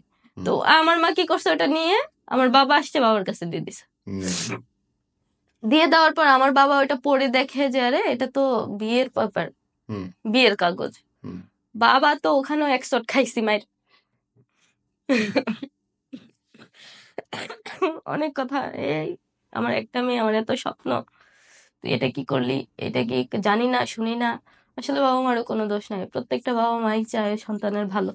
আমি এই জায়গা থেকে স্ট্রেট ওয়েতে তোমার সংসার থেকে তোমার ঝামেলার অংশটাতে আসতে চাই। এরপর এই জানাজানি হলো, হওয়ার পর আমার বাবা ওকে একদম ডাইরেক্ট বলে দিছে যে তুমি তোমার ফ্যামিলি মেম্বার নিয়ে আসো, নাহলে আমার আমার মেয়েকে আমি তোমার কাছে কখনো দেবো না। তো ও বলতেছে আঙ্কেল আমি চাকরি খুঁজতেছি, চাকরি করব, দেন হচ্ছে আমি আমার ফ্যামিলি মেম্বারকে জানাবো, এখন আমি আপনার মেয়েকে নিয়ে কি খাওয়াবো। এরপরে হচ্ছে আমাকে মানে বলা হয়, মানে আমি ওকে প্রেশার দিই। প্রেশার দেওয়ার পর একসময় ও আমাকে বলে দেয় যে রূপা, আমি তো একটা জিনিস তোমার কাছে গোপন করছি, আসলে আমি তো হিন্দু। এই আমার মাথায় আকাশ ভেঙে পড়ে, রীতিমতো আমি বসে যাই। কি হিন্দু তুমি, কেন আমাকে আগে এটা বললা না, তাহলে বিয়ে হলো কিভাবে? তখন সে আমাকে বলতেছে যে আমি তোমাকে অনেক ভালোবাসি, আমি মুসলিম হয়ে তোমাকে বিয়ে করছি। কিভাবে মুসলিম হলা? আমি কালেমা পড়ছি। কালেমা তুমি দেখো নাই যে তোমার সামনে আমি কালেমা পড়ছি? বললাম হ্যাঁ পড়ছো তো। বলে যে হ্যাঁ আমি কালেমা পড়েই তোমাকে বিয়ে করছি, আমি আগে বলিনি যদি তুমি আমাকে ছেড়ে চলে যাও এই জন্য। আমি তো মাথায় হাত, আমি এখন বাবাকে বলবো না কাকে বলবো না কি করবো আমি বুঝতে পারতেছিলাম না। তখন সে আমাকে বলে যে রূপা তুমি কোনো চিন্তা করো না, সে আমাকে মেন্টালি মানে সাপোর্ট দিচ্ছে যে চিন্তা করো না, আমি তোমাকে ছেড়ে কখনো যাব না। তুমি আপাতত এই বিষয়টা তোমার বাবা মাকে বলো না, তুমি যদি তোমার বাবা মাকে বলো তাহলে তোমাকে আমাকে আমার সাথে আসতে দিবে না, আমি তোমাকে নার্সিং পড়াবো। নার্সিং পড়াবো, মিরপুর 12 নম্বর আমরা বাসা নেব, এই নার্সিং এর থ্রুতে তোমাকে আমি আমার কাছে নিয়ে আসবো, আমি তোমাকে নার্সিং পড়াবো। তাই আমি বললাম ঠিক আছে, তুমি শিওর তো? বা অনেক অনেক ওয়াদা মোয়াদা অনেক প্রমিস টমিস এখানে করানো হয়েছে। তো বলতেছে, পরে আমার বাবাকে বললো যে আমি ওকে নার্সিং পড়াবো, ওখানে তো প্রায় 5-6 লাখ টাকার মতো খরচ, তো আপনি আমাকে কিছুটা দেন, আর বাকিটা আমি দিয়ে ওকে এ, মানে কমপ্লিট করাবো। তখন বাবা বলছে যে আচ্ছা ঠিক আছে। তখন সে ওখানে বললো কি, আমার বাবাকে আমাকে বললো যে এখানে তো বাসা থেকে যাওয়া যাবে না, ওখানে পার্মানেন্টলি হোস্টেলে থাকতে হবে, মানে পার্মানেন্টলি হোস্টেল থেকে পড়াশোনা করতে হবে। তো তখন বাবা বলতেছে আচ্ছা ঠিক আছে, যদি পড়াশোনার হতে সে হোস্টেল থাকতে হয় তো হোস্টেলে থাকবে। সে আমাকে হোস্টেল মোস্টেলে একদম কলেজে মলেজে পুরো প্রপারলি ভর্তি করায় দেয়। আমি প্রায় 2 মাসের মতো মানে কলেজ করি। করার পর করোনার একটা ঝামেলা চলে আসে, হয়ে যাওয়ার পর এই সুযোগে সে বলতেছে যে আমরা আলাদা বাসা নেই। তো আমি বলছি আচ্ছা ঠিক আছে, তো তুমি তো আপনি আমার বাবাকে বলেন। তো আমার বাবাকে বললে যে বাবা এরকম এরকম করোনার মধ্যে তো সব আটকে আছে, ও আর ওখানে না যাক, বাসায় না যাক, আমি আর আমার ওইখানে খেতে আমার তখন ও মার্কস মেডিকেলে নতুন জব পায়, 14 নম্বর মার্কসে। তখন সে বলতেছে যে আমারও রান্না বান্না করতে খুব কষ্ট হয়, আমরা আলাদা বাসা নিতে চাই। তখন রীতিমতো বাবা তো একদমই না, তারপর জোর জবরদস্তি করে বা অনেক সময় ইমোশনাল, আমি বাবাকে অনেক সময় হাতে পায়ে ধরে যে বাবা ও তো যাই হোক আমাদের তো বিয়েটা হয়েছে, ও সব ঠিক করে ফেলবে, ও সব ঠিক করে নেবে, তুমি না করো না। তখন সে বাবা মানে নিয়ম যেটা, কারণ আমার বাবা তো জন্ম তো দিছে, সে তো আমাকে আর ফালাই দিতে পারবে না। আমার ঘরে যত খাট ফ্রিজ মানে আমার জন্য কোনো অসুবিধা না হয়, সে পুরো আমার ঘরটা সাজায়, আমি একটা সাবলেট বাসা ভাড়া নিছি মানে একটা ফ্যামিলির সাথে, সে একদম খাট ড্রেসিং টেবিল সুকাস মুকাস সবকিছু দিয়ে আমার রুমটা সুন্দর করে সাজাই দেয়। এই শুরু হলো আমার নতুন জীবন। এই সংসার চলতেছে চলতেছে চলতেছে, এর মধ্যে অসংখ্যবার আমার পিরিয়ড অফ এভাবে এভাবে আমাকে মেডিসিন খাওয়ায় এভাবে এভাবে নষ্ট করা হচ্ছে। আমি টেরও পাচ্ছি না, আমি টেরও পাচ্ছি না, আমার কাছে মনে হচ্ছিল যে এটা হয়তো বা আমার একটা রোগ, এটা হয়তো বা আমার একটা অসুখ। ওই সময় কিন্তু সে আমার অ্যান্ড্রয়েড ফোনও নাই আমার কাছে, আর কি নেট টেট ঘেটে ঘুটে যে একটু চালাক হব, কিছু একটা জানবো, ওই রকম কোনো ক্যাপাসিটি নেই। আমার কাছে ছোট একটা অ্যান্ড্রয়েড ফোন, আর কিছুই নাই। ফেসবুক কি, ইউটিউবে ঢুকলে যে এত কিছু জানা যায় আমি কিছুই জানি না। এরপরে হচ্ছে এক সময় প্রায় বিয়ে তখন প্রায় 4-5 বছরের মতো হয়ে গেছে। তো এখন ও আমার খুব বেবির ইচ্ছা যে আমার এর মধ্যে কিন্তু ওকে চাপ দিচ্ছি যে তুমি কবে বিষয়টা জানাবা, কবে বিষয়টা জানাবা। তখন আমার বেবি মানে বেবির জন্য মূলত আমি ওকে প্রেশার, ও আমাকে প্রেশার দিচ্ছে, মানে ও এমন একটা ভাব নিচ্ছে মনে হয় আমার সমস্যা, হুম। আমার ফিজিক্যালি কোনো প্রবলেম আছে এই জন্য আমি বেবি কনসিভ করতেছি না। আসলে কিন্তু ও বিষয়টা সবকিছুই জানে। হুম। সে রীতিমতো আমার বাবাকে চাপ দিচ্ছে, হ্যাঁ আপনার মেয়ে, আমার ফুফু হচ্ছে আমার আপন বড় ফুফু হচ্ছে, তার কখনো বাচ্চা কাচ্চা হয় নাই, মানে বাচ্চা কাচ্চা হয় না, আমার বংশের মধ্যে আছে। তো সে এটা কোনোভাবে জানতে পারে আমার বাবাকে খোঁটা দিচ্ছে, হ্যাঁ আপনার মেয়ের বাচ্চা হয় না, এই সেই সমস্যা হচ্ছে, আমার বেবি চাই, আমি সারাক্ষণ হসপিটালে থাকি, বেবি দেখি, আমার বেবি চাই। অথচ সেই কিন্তু আমার সাথে এগুলো করতেছে। ওষুধ খাওয়াচ্ছে প্রত্যেকবার। আমার বাবা তো এই ডাক্তার চিকিৎসা মিকিৎসা কোথাও কোনো কিছু ধরা খাচ্ছে না, এই কবিরাজ, এই পানি পড়া, এই সেই, মানে বহুত কিছু। তো এক সময় যখনই মানে কি বলে মানে আমার পিরিয়ড, আমার মা প্রত্যেক মাসে মাসে ফোন দিয়ে আমাকে জিজ্ঞাসা করে আম্মু, মানে কারণ আমার সংসারের এই তোমাদের এরকম অশান্তি, ভেঙে যাওয়ার মতো অবস্থা। আসলে এগুলো যে ওর একটা প্ল্যান, বা ও যে আসলে সবকিছু জানি না শুনে আমাকে একটা প্রেশার বা আমার ফ্যামিলিকে একটা প্রেশার উপর রাখতে চাচ্ছে, মানে ওইটা সেন্স মানে ভাবতে পারতেছিলাম না। ওই সময় মনে হচ্ছিল যে হয়তো বা আমারই সমস্যা, আমারই ফিজিক্যালি কোনো প্রবলেম। এরপরে হচ্ছে আমি মানে আমার মাইন্ড টাইম ফ্রেশ করার জন্য আমার খালামণির বাসায় আমি ওকে নিয়ে বেড়াতে যাই। এর মধ্যে অনেকবার বেড়াতে গেছি, অনেকবার ঘুরে ঘুরে আসছি। আমার নারী নক্ষত্র 14 গোষ্ঠীর ভিতরে পর্যন্ত ওরে আমি সবার সাথে ইন্ট্রোডিউস করাই দিছি। সবাই জানে আমার বিয়ে হয়ে গেছে, মানে সবাই, ছোট থেকে লেদা বাচ্চা থেকে বুড়া সবাই জানে যে আমি বিবাহিত, আমার স্বামী আছে। আমি কোথাও মানে অপ্রকাশিত রাখি নাই যে আমি সিঙ্গেল। ও রাখছে, সব জায়গায় রেখে দিছে যে ও সিঙ্গেল। ও কখনোই আমাকে কারোর সাথে ইন্ট্রোডিউস করায়নি। তো আমার কাছে মনে হচ্ছিল যে আমার স্বামী একসময় হয়তো বা করাবে, বা এখন হয়তো বা একটু সমস্যা আছে, একসময় তো করাবে, সে তো আমাকে প্রমিস করছেই। আমার খালামণি বাসায় যাওয়ার পর খালামণি ওনার শ্বশুরের কাছ থেকে একটা পানি পড়া দিছে যে এটা খা, অনেকেই নাকি বাচ্চা হয়েছে এটা খাওয়ার পর। তা আমি খাইলাম, খাওয়ার পর এখন আমার আল্লাহর কি হুকুম, ও যখন আমার পেটে, তখন আমার 2 মাস পর্যন্ত, 2 থেকে 3 মাস, যখন আমি 3 মাস কনসেপ্ট করি তখন আমার পিরিয়ড হয় হালকা। হায় আল্লাহ, হয় তো এতে ওর মাথায় মানে বুঝতে নাই পারে না ব্যাপারটা। যে আসলে আমি কনসেপ্ট করছি, বুঝতে পারে না। অথচ আমার আগে তেমন না, মানে পিরিয়ড হচ্ছে। তো ও আমার যখন জিজ্ঞাসা করে আমি বললাম হ্যাঁ হচ্ছে। তো যখন 4 মাস হয়ে যায় তখন আমার মা নিজে আমাকে ওই ইসলামী ব্যাংক হসপিটালে আলট্রাসাউন্ড করাইতে নেয়। তখন দেখে যে আমি 4 থেকে মানে 21 সপ্তাহে প্রেগনেন্ট। আমি তো মহা খুশি। এখন ওকে ওই বিষয়টা জানাইছে, ও বলে কি বলো তাই নাকি, মিষ্টি টিষ্টি এনে 10 কেজি মিষ্টি এনে আমার বাবার দোকানে গিয়ে সব সব এটা এটা খাওয়াচ্ছে।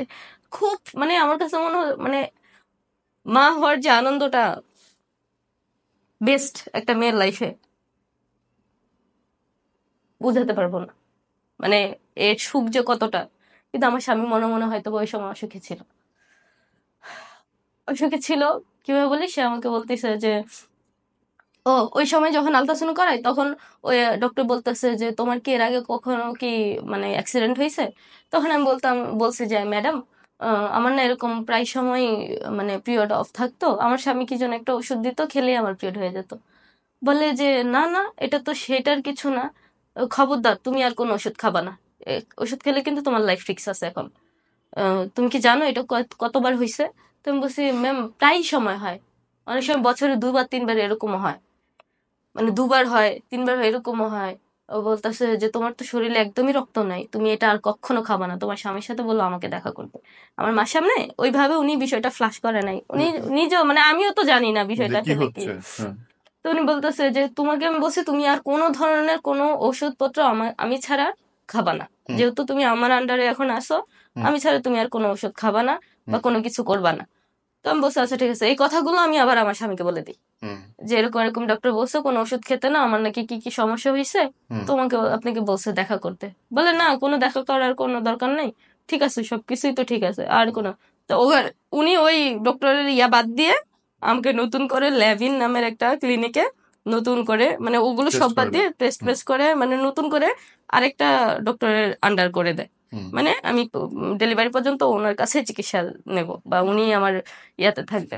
হুম, এরপর তখন হচ্ছে আমার ওই ও বলতেছিল যে আমার কিন্তু ছেলে বাবু লাগবে। হুম, তো আমি বলছি ছেলে হোক মেয়ে হোক একটা সুস্থ হলেই হবে। হুম। তো তখন ওই সময় আমার যখন প্রায় 4-5 মাস, তখন আমি জানতে পারি ফার্স্ট আমার স্বামী পরক্রিয়ায় যুক্ত। তখন হচ্ছে বাবু 5 মাসের পেটে। হুম। এর বাহ, মধ্যে কোনো সিমটম নেই পরকীয়ার? কোনো সিমটম নাই, এত হ্যাপি এত সুখী কাপল ছিলাম আমরা। আমার কাছে মনে হচ্ছিল যে আমরা হচ্ছে পৃথিবীর শ্রেষ্ঠ, মানে আমার মনে হচ্ছিল যে আমার মতো সুখী মনে হয় পৃথিবীর কেউ নাই। মানে আমার স্বামী আমাকে এতটা ভালোবাসতো হাউ ডু ইউ ফাইন্ড, বুঝলা কেমনে? আমার কাছে মানে ও হচ্ছে বাসায় আসতো, আমাকে টেক কেয়ার করতো, আমি ঠিক মতো খাইছি কিনা, রূপা তুমি কোনো চিন্তা, আমি তো সবসময় টেনশনে থাকতাম ও আমাকে ছেড়ে চলে যায় কিনা। হুম, ও আমাকে বলতো রূপা তুমি একদম চিন্তা করো না, আমি তোমাকে ছেড়ে কখনো যাব না, হুম, আমি তোমাকে ছাড়বো না, আমি তোমাকে অনেক ভালোবাসি, এই সেই মানে সবসময় এই যে ইমোশনাল কথাবার্তা বলে আমাকে দমায় রাখতো। আবার ও বাসায় এসে আমার শরীর খারাপ হলে ও আমাকে অনেক হেল্প করতো, রান্না বান্না করতাম, বাইরে খাইতে নিয়ে যেত। হুম, মানে এই ছোট ছোট বিষয়গুলো আমাকে মানে অনেক উইক করে তুলতো। মানে আমার কাছে মনে হতো ও অনেক ভালো, ও হুম কখনোই আমার সাথে বেইমানি করবে না, হুম এরকম একটা বিষয় মনে হতো। ফার্স্ট যখন আমি জানতে পারি এই যে হসপিটাল থেকে এসে, তার ঠিক 1 বা 2 দিনের মাথায় ও অফিস থেকে আসছে, আসার পর ওর ফোনে টুন টুন করে শব্দ হচ্ছে, মানে ইমোতে যেমন মেসেজ আসে তখন। তো ওই সময় এরকম ছিল যে ওর মানে ও বাসায় আসলেই আমি ওর ফোনটা ধরতে পারতাম, বা একটা টাচ ফোন আমি চালাইতে পারতাম কিভাবে চালায়। আদারওয়াইজ আমার হাতে কিন্তু কোনো ফোন টোন নাই। এরপর হচ্ছে দেখি কিরে মেসেজ আসছে, আমি এখন ও ওয়াশরুমে, আমি মেসেজে ক্লিক করে দেখি তুমি কি বাসায় গেছো, আশার আলো একটা আইডি, তুমি কি বাসায় গেছো জানু, I love you, I love you too, এরকম মেসেজ। তো এত এত মেসেজ, জাস্ট আমি দেখতেছিলাম আই লাভ ইউ কতবার লেখা, আই লাভ ইউ টু কতবার লেখা। আমি যতই এভাবে স্প্রেস করতেছি ততই দেখতেছি আই লাভ ইউ টু অসংখ্য অসংখ্য অসংখ্যবার।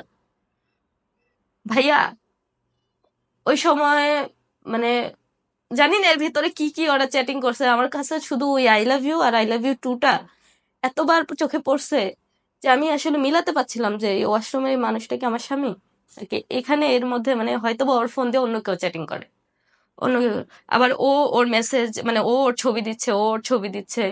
আবার আমার স্বামী বলতেছে যে তুমি একটু গেঞ্জি পরা ছবি দাও, একটু সেক্সি ছবি দাও, মানে ওই সেক্সুয়াল অনেক কথাবার্তা হচ্ছিল।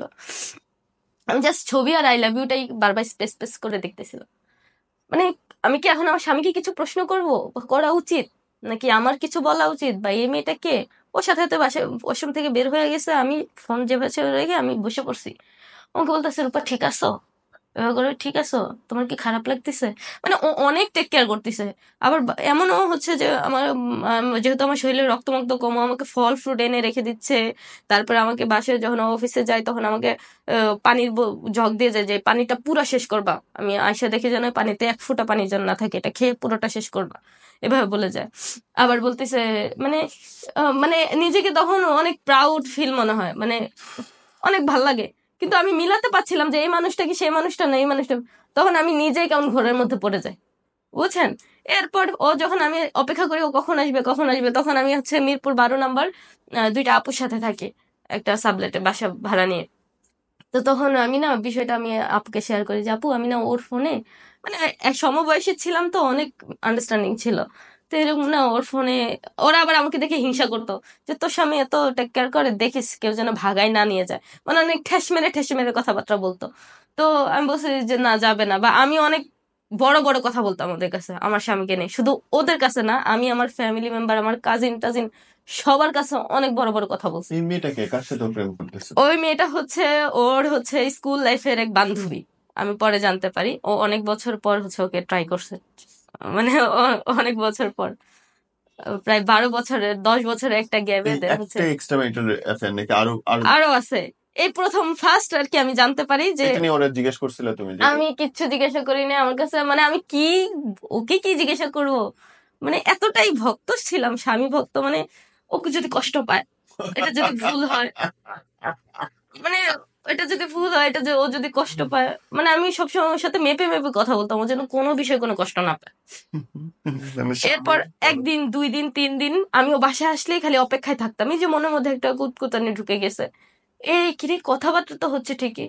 তো এক সময় কি করলাম আমি ওই আপুদেরকে শেয়ার করার পর আপুর আমার বুদ্ধি দিল কি, রূপা তুমি নাম্বারটা নিয়ে নাও, তোমার স্বামীকে কিচ্ছু বলবা না, তোমার স্বামীকে আসলে ভন্ড নাকি আমরা এটা যাচাই করব। নাম্বারটা নিয়ে নেওয়ার পর বলে যে ও যখন অফিসে অফিসে চলে যায় তখন আমাকে বলতেছে এবার ফোন দাও, তুমি কথা বলে দেখো মেয়েটাকে। তখন আমাকে বলতেছে যে হ্যালো। আমি বললাম তুমি কে, তুমি কি আশার আলো, মানে কারণ অ্যাকাউন্টের নামই ছিল আশার আলো। তখন বলতেছে যে হ্যাঁ আপনি কে।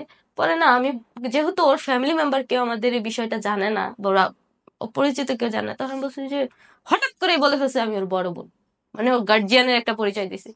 তখন বলে যে হ্যাঁ আপু আপনি, ও আবার অনেক কি করে বলতেছে হ্যাঁ আপু আপনি, ওর তো কোনো বড় বোন নাই, কারণ ওরা 2 ভাই, ওর কোনো বোন টোন নাই, আপনি। আম, পরে আমি বললাম আচ্ছা তোমরা যে এরকম রিলেশনে জড়াইছো, তোমরা কি এটা কি ফিউচার কোনো প্ল্যান আছে তোমাদের? তো বলতেছে যে না না এটা আপনার ভাইকে জিজ্ঞাসা করেন, আমাকে কেন বলবেন?" আমি বললাম নেক্সট টাইমে যেন ওর সাথে আর কথা না হয়, মানে আমি একটু বড় বোন হিসাবে একটু লেকচার টেকচার দিয়ে ফোনটা কাটে দিলাম। ওই মেয়েটা আবার ঠিক আমার স্বামীকে ফোন দিল, দিয়ে বলতেছে এরকম এরকম তোমার বড় বোন ফোন দিছে, এরকম রূপা নাম, হ্যাঁ তুমি আর আমার সাথে কথা বলবে না। অবশ্যই মেয়েটা ভদ্র, অবশ্যই মেয়েটা ভালো, কেন বলবো, ওই মেয়েটা সত্যিটা জানার পর সরে গেছে। যে সত্যিটা আমার আগে বলা উচিত ছিল, কিন্তু কেন বলি নাই? আমার স্বামীর সম্মান, আমার স্বামী যেন ছোট না হয় কারো কাছে। বলার পর যখন ওই মেয়েটা ওকে ঝাড়ি দিছে যে তোমার বড় বোন টের পেয়ে গেছে, আমাকে বকা দিছে, এই সেই, তুমি আমার সাথে কথা বলবা না, বা যেহেতু তুমি হিন্দু আমি মুসলিম, এটাই এখানে ব্রেকআপ হয়ে, মানে এই ধরনের কোনো কথা হয়তো বা ওই মেয়েটা বলছে আমার স্বামীকে। আমার স্বামী তো টের পেয়ে গেছে যে আমি রূপা, মানে আমি, আমি ছাড়া কেউ না। ও রাতের বেলা বাসায় আসছে ভাইয়া, ফার্স্ট আমার গায়ে হাত দেয়। ওই অবস্থায় আমার কিন্তু বেবি বাম্প পুরাই দেখা যায়। আমি মানে এতটাই, কারণ এর আগে অনেকগুলো অ্যাক্সিডেন্ট হয়েছে তো, অনেক দুর্বল ছিলাম। এই পাশ শুইলে এই পাশ হতে পারতাম না, আবার এই পাশ শুইলে এই পাশ হতে পারতাম না। এরপর হচ্ছে বাসায় আইসে দরজা বন্ধ করে আমার হাত ধরে আগে ইচ্ছা মতো মারে। দুইটা যখন থাপ্পড় দেয়, কিল ঘুষি দেয়, তখন হচ্ছে আমি জাস্ট ওর দিকে এমন ভাবে হা করে তাকাইছিলাম যে আমার মনে হচ্ছিল যে এই মানুষটাকে আমি চিনি না, এই মানুষটাকে আমি চিনি না। থাপ্পড় মারার সাথে সাথে আমার নাক ফুলটা ভেঙে আমার নাকের ভেতরে ঢুকে রক্ত বের হয়ে যায়। আমি চিল্লাবো বলে সে মূলত তার রাগ, সে আমার কোনো কথা শুনতেছে না, তা সেও কোনো কথা বলতেছে না। সে আমার মুখে মানে ছোট একটা রুমালের মতো কি যেন একটা ছিল, ওইটা দিয়ে মুখের মধ্যে চাপা দিয়ে ওয়াশরুমে নিয়ে দরজা বন্ধ করে দেয়। বন্ধ করে দিয়ে সে ওখানে মনে হয় কিছুক্ষণ বসেছিল বা ফোনে কথা বলতেছিল। আমি কিছুক্ষণ পর আবার দরজা খুইলা বলতেছে যে তোর কত বড়, এই শুরু, তোর কত বড় সাহস, তুই আশারে কেন ফোন দিছস? তোর যদি মনের মধ্যে কোনো সমস্যা থাকতো তুই আমাকে বলতি, তুই ওরে কেন ফোন দিছস? তো আমি বলছি দেখো, ওরে তো আমি সত্যি কথা কিছুই বলিনি, আমি ওর বড় বোন হিসেবে পরিচয় দিছি, আর তোমরা তো এটা ঠিক করতেছো না। বলে তুই আমাকে বলতি, তুই ওকে ফোন দিছিস কেন? কোন সাহসে ফোন দিছিস? মানে পুরোটা যে তার দোষ, সেই দোষটা না নিয়ে সে আমাকে ব্লেম দিচ্ছিল যে আমি কেন তার সাথে কথা বলছি। তো মানে আমি এতটাই গাধা, তখন বলছি ঠিক আছে আমি আর কথা বলবো না ওর সাথে, তুমিও আর কোনো কথা বলো না ওর সাথে। পরে যে আচ্ছা ঠিক আছে আমি আর কথা বলবো না, তুই ওরে আর ফোন দিবি না। আমি আচ্ছা, এই গেছে সব মিটপাট হয়ে গেছে। ও তো আমাকে প্রমিস করছে যে আর ও কথা বলবে না, কিন্তু তার 2 দিন পরে দেখে ভাইয়া একই অবস্থা, আরো একই অবস্থা, রীতিমতো দেখা যাচ্ছে যে আরো বেশি ডিপ, আরো বেশি খারাপ। তখন আমি আবার আপুদের সাথে কথাবার্তা বলতেছি, শেয়ার করতেছি, আপুরা বলে যে তোর স্বামী আসলে ক্যারেক্টারলেস, তুই বিষয়টা সত্যিটা তোর ইয়ারে জানা। তখন কি করছি আমি যে এই আশামনির পরেরটা কি? আবার আবার নতুন কেউ আসছে নাকি শোনেন, একটাই চলছে? এই ফোন দেয়, তখন আমি এই 9 মাস, মানে 8 মাস প্রেগনেন্ট, শেষ 9 মাস মানে ডেলিভারি টাইম চলে আসছে। তখন হচ্ছে ওর কাউন্সিল পরীক্ষা টরীক্ষা শেষ, ওই মেয়েটা মূলত রেজাল্ট জানার জন্য ফোন টোন জানি না কি নাকি আসে ওই বিষয়। আমি যখন জানতে পারি যে ওদের রিলেশনটা কন্টিনিউ কন্টিনিউ কন্টিনিউ বা আরো বেশি ডিপ, ওরা একসাথে, আমার স্বামী ঢাকা থেকে কিশোরগঞ্জ যে ওর সাথে দেখা করে, আরে বাপ রে। দেখা করে, মানে বিষয়টা অনেক দূরে এগিয়ে যাচ্ছে। তখন আমি কি করছি যে ফোন দিয়ে একদম এ টু জেড সব বলে দিছি যে আসলে দেখো আপু, এরকম না, তোমার জন্য আমার সংসার অনেক অশান্তি হচ্ছে, অনেক মাইর ধরে অনেক কিছু খাচ্ছি, তুমি প্লিজ এই সম্পর্ক থেকে বের হয়ে আসো, আমার সংসারটা বাঁচাই দাও। তখন ও উল্টো ওই মেয়েটাই আমাকে বলতেছে যে আপু, আমি আপনার কিভাবে ক্ষমা চাইবো আমি জানি না, আমার জন্য আপনি এত অত্যাচারিত হচ্ছেন, আপনি যদি শুরুতেই আমাকে আপনার পরিচয়টা দিতেন তাহলে হয়তো এই সম্পর্ক থেকে আমি আরো অনেক আগে বেরোয় আসতাম। হ্যাঁ আমরা অনেক ফ্রেন্ড, ছোটবেলা থেকে ফ্রেন্ড, তবে ওর সাথে আমার কথা হয় কিংবা সময় পাস করার জন্য একা, কিন্তু ফিউচার কোনো প্ল্যান নাই আমাদের। হ্যাঁ ওর সাথে আমি দেখা করছি, ওর সাথে আমার ফিজিক্যাল রিলেশন হয়েছে, যাই নর্মাল। ওই মেয়েটাও নার্স, ওই মেয়েটাও নার্স, ওরা এই মানে বিষয় শারীরিক সম্পর্ক হয়েছে আপনার হয়েছে, জামাইয়ের সাথে? সবকিছু হয়েছে, মানে ইটস নর্মাল। সে আমাকে এভাবে বলতেছে যে ইটস ইটস নর্মাল? নর্মাল। হ্যাঁ ইটস আর নর্মাল। একজনের হাজবেন্ডের সঙ্গে শুয়ে বেড়াচ্ছে, হ্যাঁ ইটস নর্মাল? কিন্তু সে তো সেটা জানতো না, সেই জন্যই মূলত সে আমাকে সরি বলতেছিল যে আপু, রাইট রাইট। আপনি যে আমাকে বলতে, এটা যদি আমাকে আগে বলতেন তাহলে হয়তো আপনার এত কিছু হতো না। তাহলে তো মেয়েটা খারাপের মধ্যে ভালো। হ্যাঁ এখন সে, আমার কাছে মনে হয় কারণ আমারই ভুল ছিল, এটা বলে বলে দেওয়া উচিত ছিল শুরু। উচিত ছিল। এরপরে হচ্ছে সে আবারও মানে ওকে জানায় যে তুমি, মানে একদম ব্রেকআপ হয়ে যায় ওদের পুরো বিষয়টা। এটার আগে আমার স্বামী আবার এসে ওই সময় আমার গায়ে হাত দেয়, তখন এই আমার 8 8 মাস। ও বাবা। এমন ভাবে মারে ভাইয়া, প্রায় রাতের 12টা 12:30টার সময় মাইরা আমার টানতে টানতে 5 তলা থেকে নিচে নামায়, মানে নিচে নামায় একটা রিক্সায় ধরে আমাকে রিক্সাওয়ালাকে বলতেছে যে একদম ইসিবি, মানে কালসি দিয়ে ইসিবি ঘুরে তারপরে ওই কবরস্থানের পাশ দিয়ে যেতে হবে। তখন আমরা আজিজ মার্কেট থাকতাম, একটা গ্রাউন্ড ফ্লোরে আমার বাবার বাড়ি। এই রিক্সা দিয়ে সে আমাকে একদম এই রাতে 12:30 পৌনে 1টার দিকে এভাবে এভাবে ঘুরে আমার বাবার বাড়ি নিয়ে যায়। নিয়ে যাওয়ার পর আমাকে এভাবে ধাক্কা দিয়ে, আমার বাবা টিভি দেখতেছিল, খাচ্ছিল, আমার বড় ভাই আসছে বাসায়, তো আমাকে বলতেছে যে এই নেন আপনাদের মেয়ে। তা আমি তো কান্নাকাটি করতেছি, তো আমার বাবা বলতেছে কি হয়েছে কি হয়েছে, মানে ও আমাকে দিয়ে চলে যেতে চাচ্ছে। তো আমার বাবা, ভাই বলতেছে এই আপনি কোথায় যান, এখানে দাঁড়ান। দরজা লাগাইছে, বলে কি সমস্যা তো বলবেন, না বলে তো যেতে পারবেন না, কি আমার বোন কান্না করতেছে কেন? তখন আমি রাগের মাথায় বাবাকে বলছি যে বাবা, ও আসলে হিন্দু। এই প্রথম জানালাম, যেটা ও আমাকে প্রমিস করছে যে ও নিজের মুখে বলবে সবকিছু ঠিকঠাক করে, যেটা কিন্তু কারণ তো কোনো কিছু ঠিক নেই। এখন তো কোনো কিছু ঠিক নাই। ওই রাগের মাথায় আমি ফার্স্ট আমার বাবাকে বলে দিই যে বাবা, ও আমাকে পরিচয় গোপন করে আমাকে বিয়ে করছে, ও আসলে হিন্দু, ও এখন পরক্রিয়া করে টোরে আমাকে এইভাবে মারধর করে আমাকে তোমার বাসায় দিয়ে যাচ্ছে, তো পিটানো উচিত তখন জামাইরে। দিয়ে যাচ্ছে, দেখেন। তখন তখন আমার স্বামী আমার দিকে তাকায় বলতেছে যে তুমি তো আমাকে বলতে পারতা, তুমি তো আমাকে বলতে পারতা, তোমার কত বড় কলিজা, মানে বাবা মার সামনে বলতেছে যে তোমার কত বড় কলিজা, তুমি ওকে কেন ফোন দিছো, ওকে কেন এ করছো, ওর ভাই কি তুমি জানো, ওর ভাই অফিসার, এই সেই। তখন আমার বাবা মানে মেন্টালি শকড, মানে ওর আর আমার কথোপকথন শুনে এত রাতে একদম শকড। তখন বাবা উল্টো আমাকে ওই সময় বলতেছে যে দোষ তো তোর, কিভাবে, যে তুই নিশ্চয় তোর মধ্যে কোনো কমতি আছে, নাইলে ওর মতো ছেলে কিভাবে যায়, নিশ্চয় ঘরের বোর মধ্যে কোনো একটা প্রবলেম থাকলেই তো মানুষ অন্য পরক্রিয়ায় যুক্ত না হয়। না না না, মোটেই। আমার বাবার যে ভাষ্য ছিল যুক্ত হয়, কিন্তু ওর মধ্যে কি আছে? তো আমি বললাম বাবা, এতগুলো দিন তুমি কি দেখো নাই কি এমন অভাব রাখছে, ওর পায়ের জুতা খুলে অফিসে গেলে জুতা মোজা পরাই দিতাম, হাত দিয়ে নলা দিয়ে খাওয়াই দিতাম, ও অফিস থেকে আসলে স্ন্যাক্স ও কি খাবে না খাবে অলওয়েজ মাথায়, মানে ও ছাড়া আমার দুনিয়া তার কেউ নেই।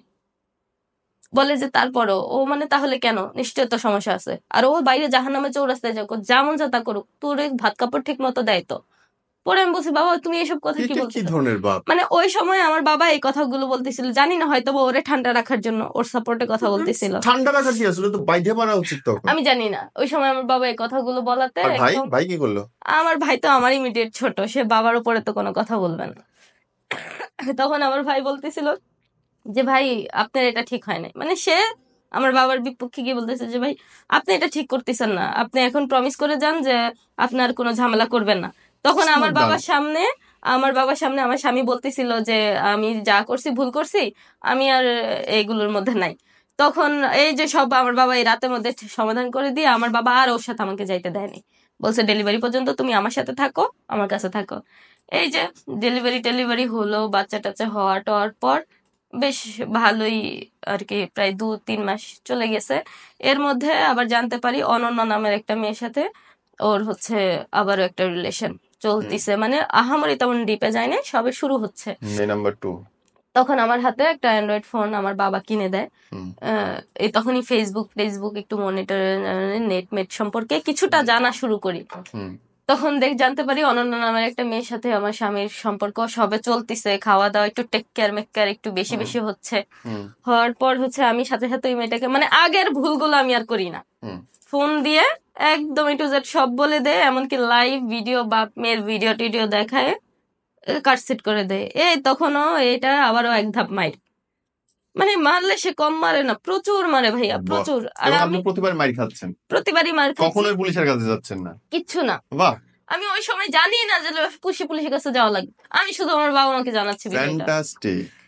এরপরে হচ্ছে এই কি করলাম, রাগের মাথায় ওর ফোন নিলাম। হুম ফোন নিয়ে আমাদের যত, আমার কাছে মনে হচ্ছিল কি এই বিষয়টা গোপন বলে হয়তো বা ওই সব বাজে কর্মকাণ্ডে যুক্ত হচ্ছে, হুম যদি ফ্ল্যাশ হয়ে যায় তাহলে হয়তো বা এরকম কিছু হবে না।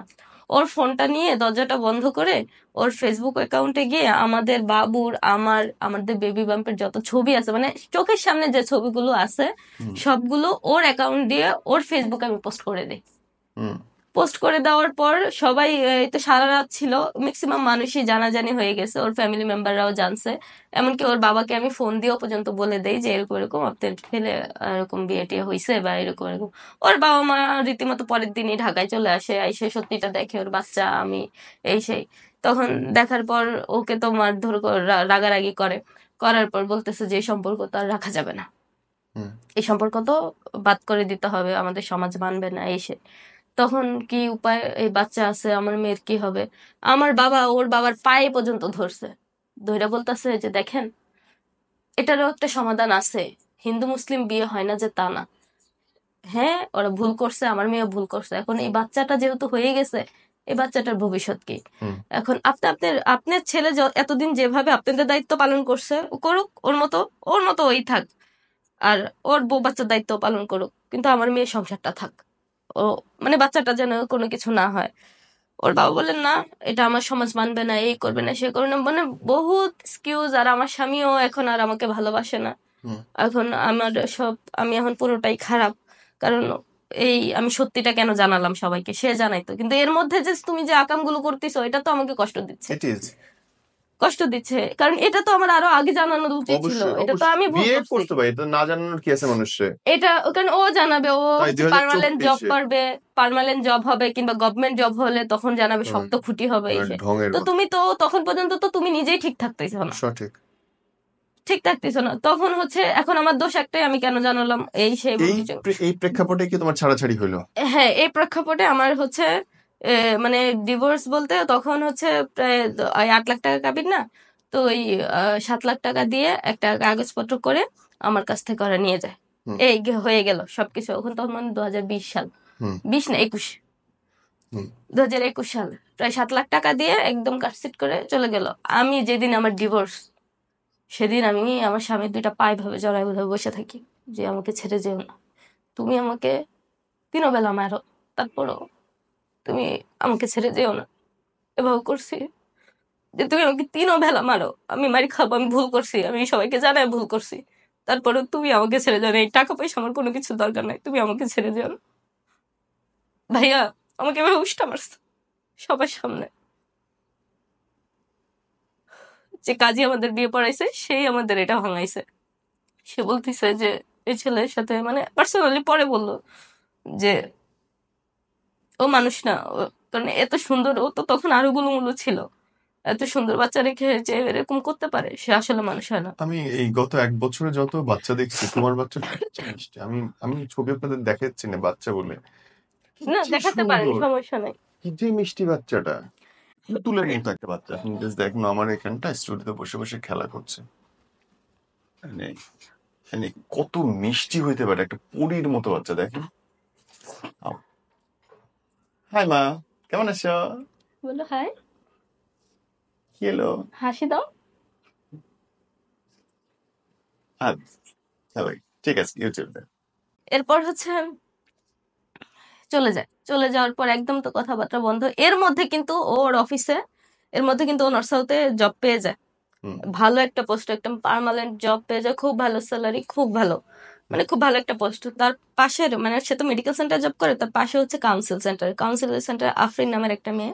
তো ওই মেয়েটা হচ্ছে, ওই মেয়েটার সাথে তার যোগাযোগ বা রিলেশন, এই ডিভোর্স এগুলোর ভিতরেই কিন্তু সে, তার মানে সে এরকম একজন মানুষ যে পরকীয়া একদিকে, আর বাদ বাকি যত প্রবলেম, জীবনের যত প্রবলেম সেটা আরেকদিকে, মানে সে একটার পর একটা লেগেই আছে। লেগেই আছে, লেগেই আছে। লেগেই থাকবে। বাহ। আচ্ছা, আমি কিন্তু এই বিষয়টা জানি না হুম। যে ওর যে এগুলোর মানে এত প্রেশারের মধ্যেও যে এই মানে এই বাজে সম্পর্কগুলোকে কন্টিনিউ করা যায়, হুম। এই ধরনের মন মানসিকতা আসলে কয়জনের হতে পারে আমি আসলে আমার জানা নেই। এরপরে হচ্ছে আমার ওই হয়ে যাওয়ার পর ঠিক তার 10 দিনের মাথায়, 10 থেকে 15 দিন, মানে 16ই ডিসেম্বর, মানে 15ই ডিসেম্বরে সে হঠাৎ করে আমার বাবাকে এসে পাহাতে পায়ে ধরে, অনেকদিন থেকেই সবাইকে পটাচ্ছে, আমার খালু সবাইকে পটাচ্ছে যে ও আবার ব্যাক করতে চায়, ওর বাচ্চার জন্য ওর অনেক কষ্ট হচ্ছে, ওর মেয়ের জন্য, ওর মেয়ে কান্নাকাটি করে, ওর মনে হয় মানে ইমোশনাল ইমোশনাল। আমার বাবা তো একদমই না, মানে না, হুম। তখন আমার 18 বছর পূর্ণ হয়ে যায়, বুঝছেন, আমার বিয়ে প্রায় 6 7 8 বছর হয়ে যায়। তো তখন আমার বাবা তো একদম না, আমার মা না, যেটা চলে গেছে গেছে, কারণ আমার বাবা নিজে আমার সংসার বাঁচানোর জন্য নিজের, আমার আমার শ্বশুরের ওর হাতে পায়ে পর্যন্ত ধরছে চোখের সামনে, সেখানে তুমি এখন আসছো কেন, কিসের জন্য? ও বলতেছে বাবা আমি ভুল করছি, আমার আমার চরম ভুল হয়েছে, আমি আমার বউ বাচ্চা ছাড়া আমি থাকতে পারতেছি না। 7 লাখ টাকা কিন্তু সে আমাকে দিছে, আমার কাছে এখন মনে হচ্ছে সে টাকার জন্য আসছে। হুম। এরপরে হচ্ছে আমার বাবা তো একদমই না, আমার খালু, যেখানে আমার মানে সেজো খালু উপস্থিত থেকে আমার খালু রীতিমতো আমার বাবাকে রিকোয়েস্ট করছে, যেহেতু ও আসতে চাচ্ছে তাহলে আমরা ওকে সেভাবে দিই, কারণ ওর একটা বাচ্চা আছে বা ওর বাচ্চার ভবিষ্যৎ আছে, যেহেতু সে আসতে চাচ্ছে তাহলে আমরা তো আর এইভাবে করবো না, এখন তো আপনার মেয়েও বড় তারপরে কি ম্যাচিওর। ফেরত নেয় আবার? হ্যাঁ, তখন হচ্ছে তাকে মুসলিম বানিয়ে, মুসলিম করে এপিট ওপিট করে নতুন করে আবার আমাদের কাবিন নামা 5 লাখ টাকা ধার্য করে সবকিছু নতুন করে হুম। আবারও আমাদের নতুন ভাবে 2021 সালে বিয়ে হয়, হুম। মানে 15ই ডিসেম্বর বিয়ে হয়ে আবার আমরা এক হয়ে যাই। হুম। এক হয়ে তাহলে যাওয়ার 16-তে 16 17 কত দেবে হলো? আহ, এক 14তে না, সেকেন্ড বিয়ে হলো কত? 21-এ। 21-এ, মানে 22-এই। হুম 22, 23, 24, তাহলে আবার 24 সালে এসে আবার ডিভোর্স হলো কেন? সেটাই। এরপরে হচ্ছে আমাদের এই আবার আমরা একসাথে আলাদা থাকি। আলাদা টাকার পর হচ্ছে আপনার ওই এই যে মেয়েটা, যে আফরিন, এই মেয়েটার খবর আমি জানতে পারি। হুম আলাদা যখন হয়ে যায় তার ঠিক 6-7 মাস পরই আমি জানতে পারি।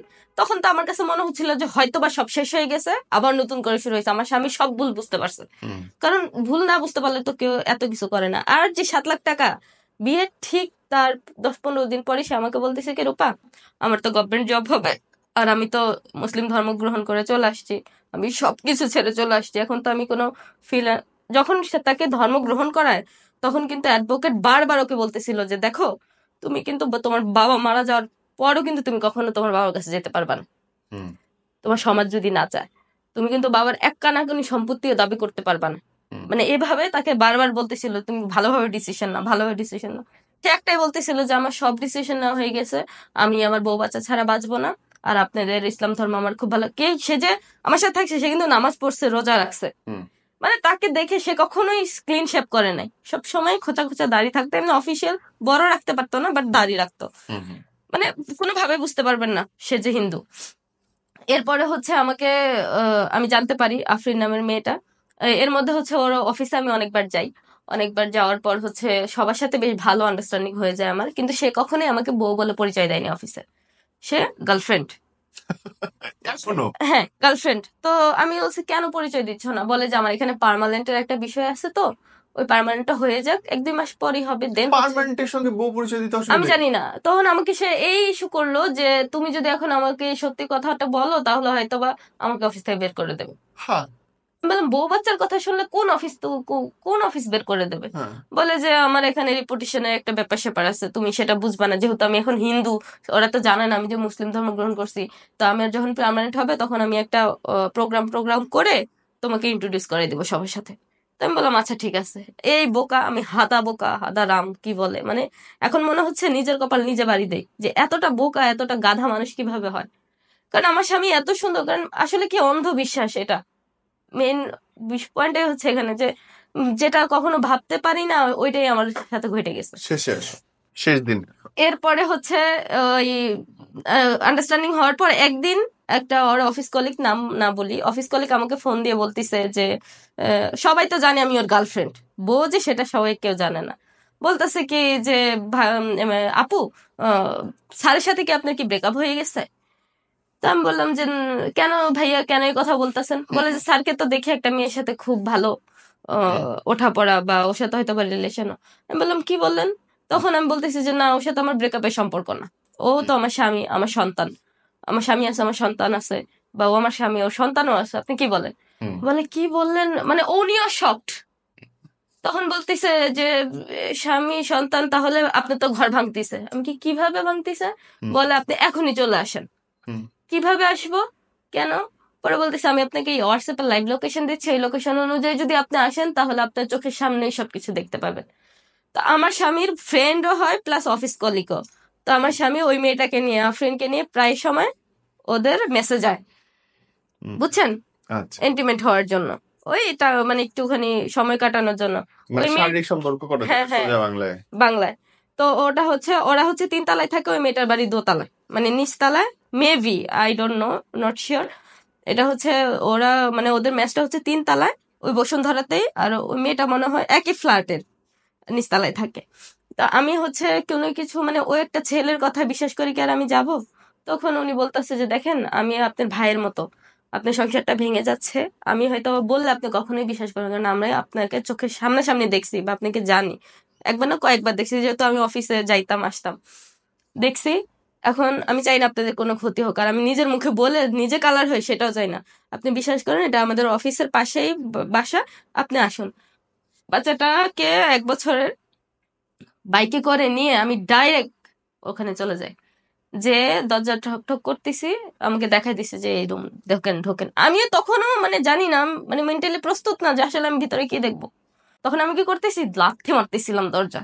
দরজা খুলছি, ও লুঙ্গি পরা, দেখি যে মেয়েটা হচ্ছে আফরিন, অনেক মোটা, মানে মোটা, ওর থেকে মনে হয় 2-3 বছরের বয়সে বড়, মোটা চুল, ছোট ছোট এটুকু এটুকু কোকড়া কোকড়া চুল। ও খাতার নিচে শুয়ে আছে, জানি না কি অবস্থায় আছে। ওই সময় আমি এত কিছু খেয়াল করি না, বাচ্চা ছিল সাথে। আমার স্বামীকে দেখেই তো আমি অবাক। লুঙ্গি পরা সে আমাকে দেখে, রূপা তুমি এখানে? তো আমি বললাম, ওই মেয়েটা কে? তুমি এখানে মানে কি? ও তো মানে ছোট ছোট মানে অস্থির মস্থির হয়ে আমার মুখে চাপ দিয়ে আহ, আমার এক সাইডে নিয়ে ওই মেয়েটা বের হয়ে গেল। ভাইয়া, ওই সিচুয়েশনটা আমার যদি এখনো মনে পড়ে, আমার মানে কথা বন্ধ হয়ে যায়। আমি এগুলো দেখে আমি কি চিৎকার করব, নাকি আমার স্বামীকে মারবো, নাকি ওকে ধরে রাখবো? আমি আসলে কোনো ডিসিশন নিতে পারিনি। আমার, বিশ্বাস করেন ভাইয়া, আমি প্রায় আধা ঘন্টা 1 ঘন্টা যাবত আমি কথা বলতে পারিনি। মানে আমি এত চেষ্টা করতেছি, আওয়াজ বেরো, মনে হয় যে আমি বাক প্রতিবন্ধী হয়ে গেছি। মানে আমার মুখ দিয়ে কোনো কথা বেরোচ্ছিল না। ও আমাকে পানি খাওয়াচ্ছে, ও আমাকে এটা দিচ্ছে, রূপা সরি, আমার ভুল হয়েছে, আমার পায়ে ধরছে, আমার হাতে ধরতেছে, তুমি এখানে কি করতে। ওই সময় আর মারামারি না আমাকে। অন্যান্য সময় যেমন কথা শুনে এসে মারতো, ওই সময় আর আমাকে মারতেছে না, আমাকে পায়ে ধরতেছে, এ করতেছে। আমাকে ওখান থেকে বের করে নিয়ে বসুন্ধরা গেটে ওখানে গেল, গিয়ে বলতেছে যে, রূপা কথা বলো, একটু কথা বলো, কি হয়েছে না হয়েছে। ওই সময় আমি এতটাই কান্না করছি, আমার কান্না করতে করতে মানে আমার শ্বাসকষ্ট হয়ে গেছিল। মানে এতটা মানে মানসিক, ভাইয়া ওই সময়ের ওই কষ্টের সিচুয়েশনটা আমি কখনোই বু- মানে এক্সপ্লেন তো দূরের কথা, মানে কারোর সাথে যদি এটা না ঘটে আপনি কখনোই বুঝবেন না যে আসলে ওইটা আসলে কতটা কষ্টদায়ক। আমি ওখানে বলতেছি যে, তুমি ওই মেয়েটাকে ডাকো, আসলে সত্যিটাকে আমি দুজনকে সামনে সামনে রাইখে জিজ্ঞাসা করব। তুমি যদি না ডাকো, আমি কালকে সকালবেলাই যাব, অফিসে যাব। তো ও রীতিমতো বাধ্য হয়ে, একরকম বাধ্য হয়ে ওই মেয়েটাকে ওই সময় ডাকে, তার 2 ঘন্টা পরই, বিকালে এই সন্ধ্যার পর পরই। ডাকার পর আমি জিজ্ঞাসা করি, তোমার নাম কি? বলে, আমার নাম আফরিন। তো বলতেছে, ওর সাথে তোমার কিসের সম্পর্ক? দেখেন, আমি একজন মানে আমার স্বামীর গার্লফ্রেন্ডের সাথে আমি কথা বলতেছি, তা আবার ওদের একসাথে ধরার পর, তা আবার সুস্থ মাথায়, আশেপাশে মানুষ টেরও পাচ্ছে না, কোনো কিছুই টের পাচ্ছে না। বলতেছে যে, আপু বিশ্বাস করেন, ভাবি আমাকে বলতেছে, ভাবি বিশ্বাস করেন, আমি ওর সাথে, ও খুব খারাপ, এই সেই, আপনার স্বামী খুব খারাপ, আমাকে ইমোশনাল ব্ল্যাকমেল করে আমার সাথে ইন্টিমেট হয়। আমি ওর সাথে হতে চাই না, আমার স্বামী আছে, আমার সংসার আছে, আমার সবকিছু আছে। তো আমি বলছি যে, ও মানে ওই সময় সব দোষই আমার স্বামীর ঘাড়ে দিচ্ছে। তখন আমি আমার স্বামীর দিকে তাকায় বলতেছি যে, ও কি কথাগুলো সত্যি বলতেছে? বলে, হ্যাঁ হ্যাঁ, সব দোষ আমার, সব দোষ আমার, ওকে ছেড়ে দাও, ওকে ছেড়ে দাও। ওই সময় আমি আর কি ওই মেয়েটাকে আর কি বলবো। আমি মনের প্রস্তুত ছিলাম যে ওই মেয়েটাকে আমি থাপ্পড় বা কিছু একটা দিব, কিন্তু ওর মুখের এই কথাগুলো শুনে তখন আমার মনে হচ্ছিল আমার স্বামীকে দেয়। তখন ওই মেয়ে চলে যাওয়ার পর আমি এত কান্না করছি ভাই, কান্না করতে করতে করতে করতে আমার দম বন্ধ হয়ে আমি সেন্সলেস, মানে মানে খিঁচুনি উঠে যায়। খিঁচুনি উঠে যাওয়ার পর ওখান থেকে অ্যাম্বুলেন্স ডেকে আমার কুর্মিটোলা হসপিটালে নিয়ে এসে, মানে ওই মাস্ক টাক্স মানে অক্সিজেন অক্সিজেন দিয়ে সুস্থ করে বাসায় নেওয়ার পর আমার বাবা মাকেও ভয় পেয়ে যায় যে আমি স্ট্রোক মিস্ট্রোক কিছু করলাম কিনা। বাবা মাকে ফোন দিয়েছে, দেওয়ার পর বাবা মা আসার আগে আমার সেন্স আসে। সেন্স আসার পর হচ্ছে আমাকে ওর হাতে পায়ে ধরে বলতেছে যে, রূপা তোমার বাবাকে কিছু বলো না, তোমরা কাউকে বললো না, আমি সবার কাছে ছোট হয়ে যাবে, তোমার স্বামী ছোট হয়ে যাবে, তুমি সেটা মানতে পারবা? এ করতে পারবো? আমি কারোর সামনে কথা বলতে পারবো না, মুখ দেখাতে পারবো না। তখন আমি চুপচাপ, মানে মেন্টাল অবস্থা এতই খারাপ ছিল যে চুপচাপ আমি আমার বাবা মার সাথে বাসায় চলে যাই। আমার মা বলতেছিল, কি হয়েছে কি হয়েছে কি হয়েছে, আমাকে বলো বলো। আমি কাউকে কোনো কিছুই বলিনি। আমার স্বামী আমাকে বলছে, এরপর বাসায় যাওয়ার পর সে সারা রাত আমার পা ধরে বসেছিল ওই সময়। বলে যে, রূপা তুমি কিছু করো না, আমি তোমার বিপদ। আমি বলছি, আচ্ছা আমি কিছুই করবো না, তুমি আমার বিষয়টা অফিসে জানো। মূলত এই কারণেই আমাদের আবার ডিভোর্স। দেখেন, অফিসে জানো, আমি মূলত চাইছিলাম যে এ সূত্র ধরে যেন আমার কথা অন্তত অফিসে জানুক। আচ্ছা রূপা জানাবো, আমি কালকেই জানাবো, আমি এই করবো সেই করবো। ও মা, কাল যায়, পরশু যায়, তরশু যায়, কোনো জনজানিত খবর নাই। উল্টো ওই মেয়েটার সাথে, আমি বলবো ওই মেয়েটা আসলেই খারাপ। আসলেই খারাপ, মানে মেয়ে জাতির কলঙ্ক। যে যাই না শুই না, সবকিছু যাই না শুই না, একটা মেয়ের সংসার কিভাবে নষ্ট করতে পারে। কি না, অফিসে জানাই নেই। এরপর হচ্ছে আমি যখন তখন থেকে ও আমাকে ডিভোর্স দেবে। তোমার সাথে থাকবো না, তোমার সাথে থাকা সম্ভব না, এই সেই, তুমি তোমার স্বামীর কোনো কিছু রাখো না, তোমার স্বামীর মর্যাদা বোঝো না। আরে ভাই, স্বামী স্বামী করেই তো সবকিছু ভেতরে রেখে রেখেই তো আজকে দেখা যায় আপন পর সবার, সবাই এখন আমার দোষ দেয় যে আমি কেন আগে জানালাম না, আমি কেন আগে জানালাম না। অথচ তোমাকে তোমার সম্মানের কথা চিন্তা করে, তোমাকে ভালোবাসা রীতিমতো আমার জীবনটাই শেষ করে দিলাম। জীবনটা শেষ করে দিলাম। তুমি কি একটু রিয়েলাইজ করো না যে তোমার কত গোপন কথা আমি আমার ভিতরে রাইখে সবসময় তোমাকে সুযোগ দিয়ে আসছি যে তুমি হয়তো বা ভালো হবা, তুমি তো কোনোদিন আমাকে বোঝোইনি। হুম। আসলে ওর মেন্টালিটি ছিলই না, সে সবসময় হয়তো বা চাইতো ও কোনো না কোনো এক সময় চলে যাবে, হয়তো বা তার মাথায় এটাই সেট আপ এবং ওই ছিল, জন্য বাচ্চা নিতে চায় না। নিতে চায়নি। হুম। এরপরে হচ্ছে এই তখন থেকে আমাকে ডিভোর্স দিবে, ডিভোর্স, তোমার সাথে থাকবো না, এই সেই। তখন আমি এক সময় ওর অফিসে গিয়ে পুরো বিষয়টা জানাই দিই। হুম। ওর অফিসেও যায়, এমনকি ওই মেয়েটার বাবার সাথেও, আমির ভুইয়া নাম ওনার, নামটা প্রকাশ করে দিন, হুম। বা এই ওনার সাথে আমি মূলত সবকিছু শেয়ার করি যে ওনার মেয়ে আমার স্বামীর সাথে রিলেশন এই এই। তখন উনি বলছে ওনার মানে উনি ওনার জায়গা থেকে অ্যাকশন নেবে বলছে, বাট কোনো কাজ হয় না। এরপর হচ্ছে আমি অফিসে গিয়ে একদম মেন ডিরেক্টরের সাথে কথা বলে, অ্যাডমিনে কথা বলে পুরো বিষয়টা জানাই, এমনকি লিখিত অভিযোগও দিয়ে আসি যে এরকম এরকম আপনাদের অফিস কলিগই, দুই কলিগ, মানে আমার স্বামীও কলিগ ও কলিগ, অফিস কলিগের সাথে এমন প্রক্রিয়া করে আমাকে এখন ডিভোর্স দিতে চাচ্ছে, আমার ছোট বাচ্চা আছে। আমি এটা এই জন্য আপনাদের কাছে আমি সাহায্য চাই যেন আমার সংসারটা বেঁচে যায়। এভাবে করে একটা অভিযোগ দিয়ে আসছি। হুম। দিয়ে আসার পর মূলত সবাই জেনে গেল, মানে অফিসের বিষয়টা সবাই জেনে গেল যে রুফনের বউ আছে, বাচ্চা আছে। ওই যে ফেসবুকে ছবি, ওটা থেকেও কিছুটা জানতো, কিন্তু পরে তো ডিলিট করে ফেলছে, ধোঁয়াশা ধোঁয়াশা ছিল সবার মনে। তো অফিসে যাওয়ার পর পুরো বিষয়টাই ক্লিয়ার হয়ে গেছে। অফিসে জানানোর পরও আমি কোনোভাবে আমার এই ডিভোর্সটা আটকাতে পারিনি। এর মধ্যে তো আমি কনসেপ্ট করছি, আমার স্বামীকে জানানোর পর আমার স্বামী অনেকবার আমাকে ওই একই মেডিসিন, কিসের নাম যেন, কি কি কিটক্যাট না কি যেন একটা মেডিসিনের নাম, ওই মেডিসিন এনে আমাকে খাওয়ানোর জন্য অনেক অনেক চেষ্টা করছে। এমনকি মুখ টিপে খাওয়াতে গিয়ে হচ্ছে মানে জোর করে খাওয়াতে গিয়ে লাস্টে, মানে কয়েক কয়েক মাস আগে জোর করে খাওয়াতে, যখন প্রথম জানতে পারে যে আমি কনসেপ্ট করছি, খাওয়াতে গিয়ে হচ্ছে সে বিশ্বাসই করে না যে আমি কনসেপ্ট করছি। তো নিজে সে প্রেগনেন্সি টেস্ট করে দেখে যে সত্যি আমি কনসেপ্ট করছি। সে ওই প্রেগনেন্সি টেস্টটা এমন জোরে ছুঁড়ে মারে, টুকরো টুকরো টুকরো হয়ে যায়। এর পরের দিন সে ওই ইয়া নিয়ে আসে, ওই ওষুধ নিয়ে আসে, আমি খাই না বলে আমাকে এভাবে জোর করে ধরে মুখে ধরে এভাবে দিতে নিয়ে এসে আমি ওকে ধাক্কা দিই। ধাক্কা দেওয়ার পর ওর মাথা হয়তো বা কিছু একটার সাথে লেগে হালকা একটু ফেটে ব্লিডিং চলে আসে। ব্লিডিং চলে আসাতে ওইটা দেখে আমাকে এমন মারা মারে, আমার মাথায় এখানে চুল মানে কেটে একদম এদিক দিয়ে রক্ত মুক্ত পরে ভেসে টেসে যায়, অনেক অনেক মারে। এমনকি আমার চুলগুলো পর্যন্ত ছোট ছোট করে কেটে দেয়। এত এত লম্বা চুল, একদম গোড়া থেকে কুচু কুচু করে কেটে দেয়। কেটে দেওয়ার পরও আমি বলছি তুমি এবার খুশি তো? এই রক্ত টক্ত মাখা অবস্থায় আমি ওর দিকে তাকায় বলি, তুমি এবার খুশি তো? এবার আমাকে ছেড়ে যাবো না তো? বা তুমি এবার তুমি যদি আমাকে বলতা যে তোমার ছোট চুলওয়ালা মেয়েকে পছন্দ, আমি এই চুল কোনোদিনও রাখতাম না, আমি অনেক আগে কেটে ফেলতাম। তুমি যদি বলতা তোমার মোটা মেয়ে পছন্দ, আমি 45 কেজি কখনোই থাকতাম না, আমি 90 কেজি হয়ে যেত। তুমি কেন আমাকে আগে বললা না?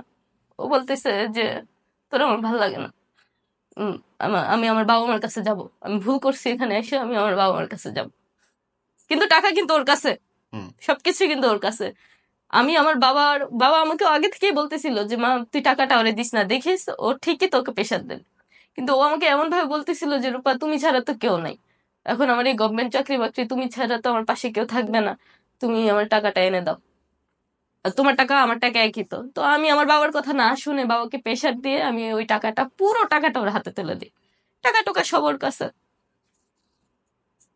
এত মারছে, মারার পর ও ওই রক্ত নিয়ে অফিসে মানে থানায় গিয়ে আমার নামে কমপ্লেন করে। এটা দেখে হচ্ছে আমি হসপিটালে যখন আমাকে এই এগুলো এগুলো মানে ড্রেসিং করে, তখন ওটা পুলিশ কেস লিখে দেয় যে এটা পুলিশ কেস। এর আগেও মাইর খেয়ে আমি হসপিটালে গেছি, ওখানেও মানে যে কবার গেছি সে কবারই পুলিশ কেস লেখা। আমার শরীরে অসংখ্য অসংখ্য দাগ আছে, অসংখ্য এরকম জখম জখম দাগ আছে, যেখানে সে আমাকে কারেন্টে শর্ট দিতে চাইছে। মানে ওই চার্জার লাগায় তার ছিঁড়ে আমাকে বলছে তোরা মেরে ফেলবো, এরকম শর্ট অনেক অনেক কিছু করছে। এমনকি ছুরি দিয়ে আমার এখানে জব করতে গিয়ে এখানে হচ্ছে লাগাই দিছে, এই যে এখানে আমার এখানে দাগ আছে দেখছেন, সাদা সাদা কালো কালো। অনেক অনেক অনেক মারছে। মারার পর এটা দেখে হচ্ছে আমি ওই ওখান থেকে হসপিটাল থেকে রাতের বেলা আমাকে ওই থানায় নিয়ে যায়, নিয়ে দেখি আমার স্বামী ওখানে। তো আমি গেছিলাম হচ্ছে সাধারণ ডায়েরি করার জন্য, যে অ্যাটলিস্ট একটা ডায়েরি করে রাখি। ও হচ্ছে ওর আগে আমার অভিযোগ দিয়ে দেয় যে আমি ওর উপর নির্যাতন করছি। তো এইগুলো দেখে না আমি আর ডায়েরি ডুরি কিচ্ছু করিনি। আমি ভাবলাম যে সে যদি এটাতে করে ভালো থাকে করুক, ও মা আমি বাসায় গেছি, ওর বন্ধুর বাসায় গেছে, রাতের 12টার সময় আমার বাসায় পুলিশ গেছে। পুলিশ যে তদন্ত করে, ভাগ্যিস এর আগে হচ্ছে আমি বাসায় ঢুকিনি, আমি জাস্ট ঢুকবো ওই গলিতে, আমার বাসার গলিতে, তখন হচ্ছে আমাকে পুলিশ ফোন দেয় যে আপনার ঠিকানা বলে, মানে আমি আপনাদের এই মানিকটা এলাকায়, আহ, কোন দিকে আপনার বাসাটা? তো আমি বললাম আমার বাসায়। পুলিশ বলে আমরা তদন্তের জন্য আসছি। আচ্ছা ঠিক আছে আসেন। আমার ফুফুকে আমি ফোন দিলাম, আমার মাকে ফোন দিলাম, আমরা একদম পুলিশ সহ একসাথে বাসায় ঢুকলাম। ঢুকে দেখে যে এখানে সেখানে রক্ত মক্ত ছিটা পিটা, মানে ঘরের নাজেহাল অবস্থা। কিন্তু ওখানে আমার স্বামী কিছু তথ্য গোপন করছে, যেমন ও হিন্দু, ও মুসলিম হয়ে আমাকে বিয়ে করছে, এটা ও গোপন করে গেছে। ও যে এর আগে অনেকবার অনেকবার আমার উপর টর্চার করছে, এগুলো সে কিছুই বলে নাই। তো ওখানে যাওয়ার পর পুলিশ কাগজপত্র টত্র সব দেখছে, আশেপাশে মানুষের কাছে খোঁজ খবর নিছে। তো ওনা আমার কথারই সত্যটা প্রমাণ পাইছে। আর ওই ও পুরাই ফ্লট প্রমাণ হয়ে গেছে। তো ওখানে যাওয়ার পর ওই পুলিশ ওখান থেকে ওকে বলছে যে তুই মিথ্যা কথা বলছিস কেন, তদন্ত তো পুরাটাই তোর দোষ হচ্ছে, তোরে তুই এখন আমাদের 1 লাখ টাকা দে। 1 লাখ টাকা দে, পুরো বিষয়টা ধামাচাপা পড়ে যাবে। এখন কিন্তু মেয়ে চাইলেন তোর নারী নির্যাতন মামলা দিবে, আমরা মামলা নিতে কিন্তু বাধ্য থাকবো। পরে ও তো ভয় পেয়ে গেছে। ভয় পেয়ে আমাকে ফোন দিয়ে বলতেছে রূপা সরি, আমি ভুল করছি, আমি ভুল করছি, এখন তো আমার কাছে 1 লাখ টাকা চায়, তুমি আমাকে বাঁচাও, তুমি যদি আইসে এখানে এই পুরো অভিযোগটা উইন্ডো করো, তাহলে কিন্তু আমি বাইচে যাবো, নাইলে কিন্তু বাঁচবো না। আমি বোকার বোকা, এই স্বামীর কান্নাকাটি শুনে আমি আবার দৌড়ে গেছি। দৌড়ে যায় ওর সাথে বসে। এই জানো পুরো ঘটনাটা আপু যতক্ষণ কথা বললাম আমার ততবার মনে হয়েছে সব দোষ তোমার। সবাই বলে যে আমি এগুলো কেন আরে গোপন, গাধামি একটা লিমিট থাকে। না, মানে মেনে নেওয়া যায় একটা লেভেল পর্যন্ত। তোমার গায়ে প্রতিদিন মারতেছে, তারপরে তুমি বলতেছো আমারে মারো আরো, তাও থাকো। এটা গাধামি না, এটা একটা নোংরামি। এটা অন্য মেয়েদের অসম্মান করা। তোমার মতো তোমারে দেখে অন্য মেয়েরা যদি অনুপ্রাণিত হয় মার খাওয়ার জন্য, এটা আমি এই জন্যই মূলত এখানে আসলাম, যেন আমার মতো ভুল, এত বিশ্বাস এত ভালো, যেন কেউ কখনোই অন্ধবিশ্বাস যেন কেউ কখনো না করে। এটা অবসেশন।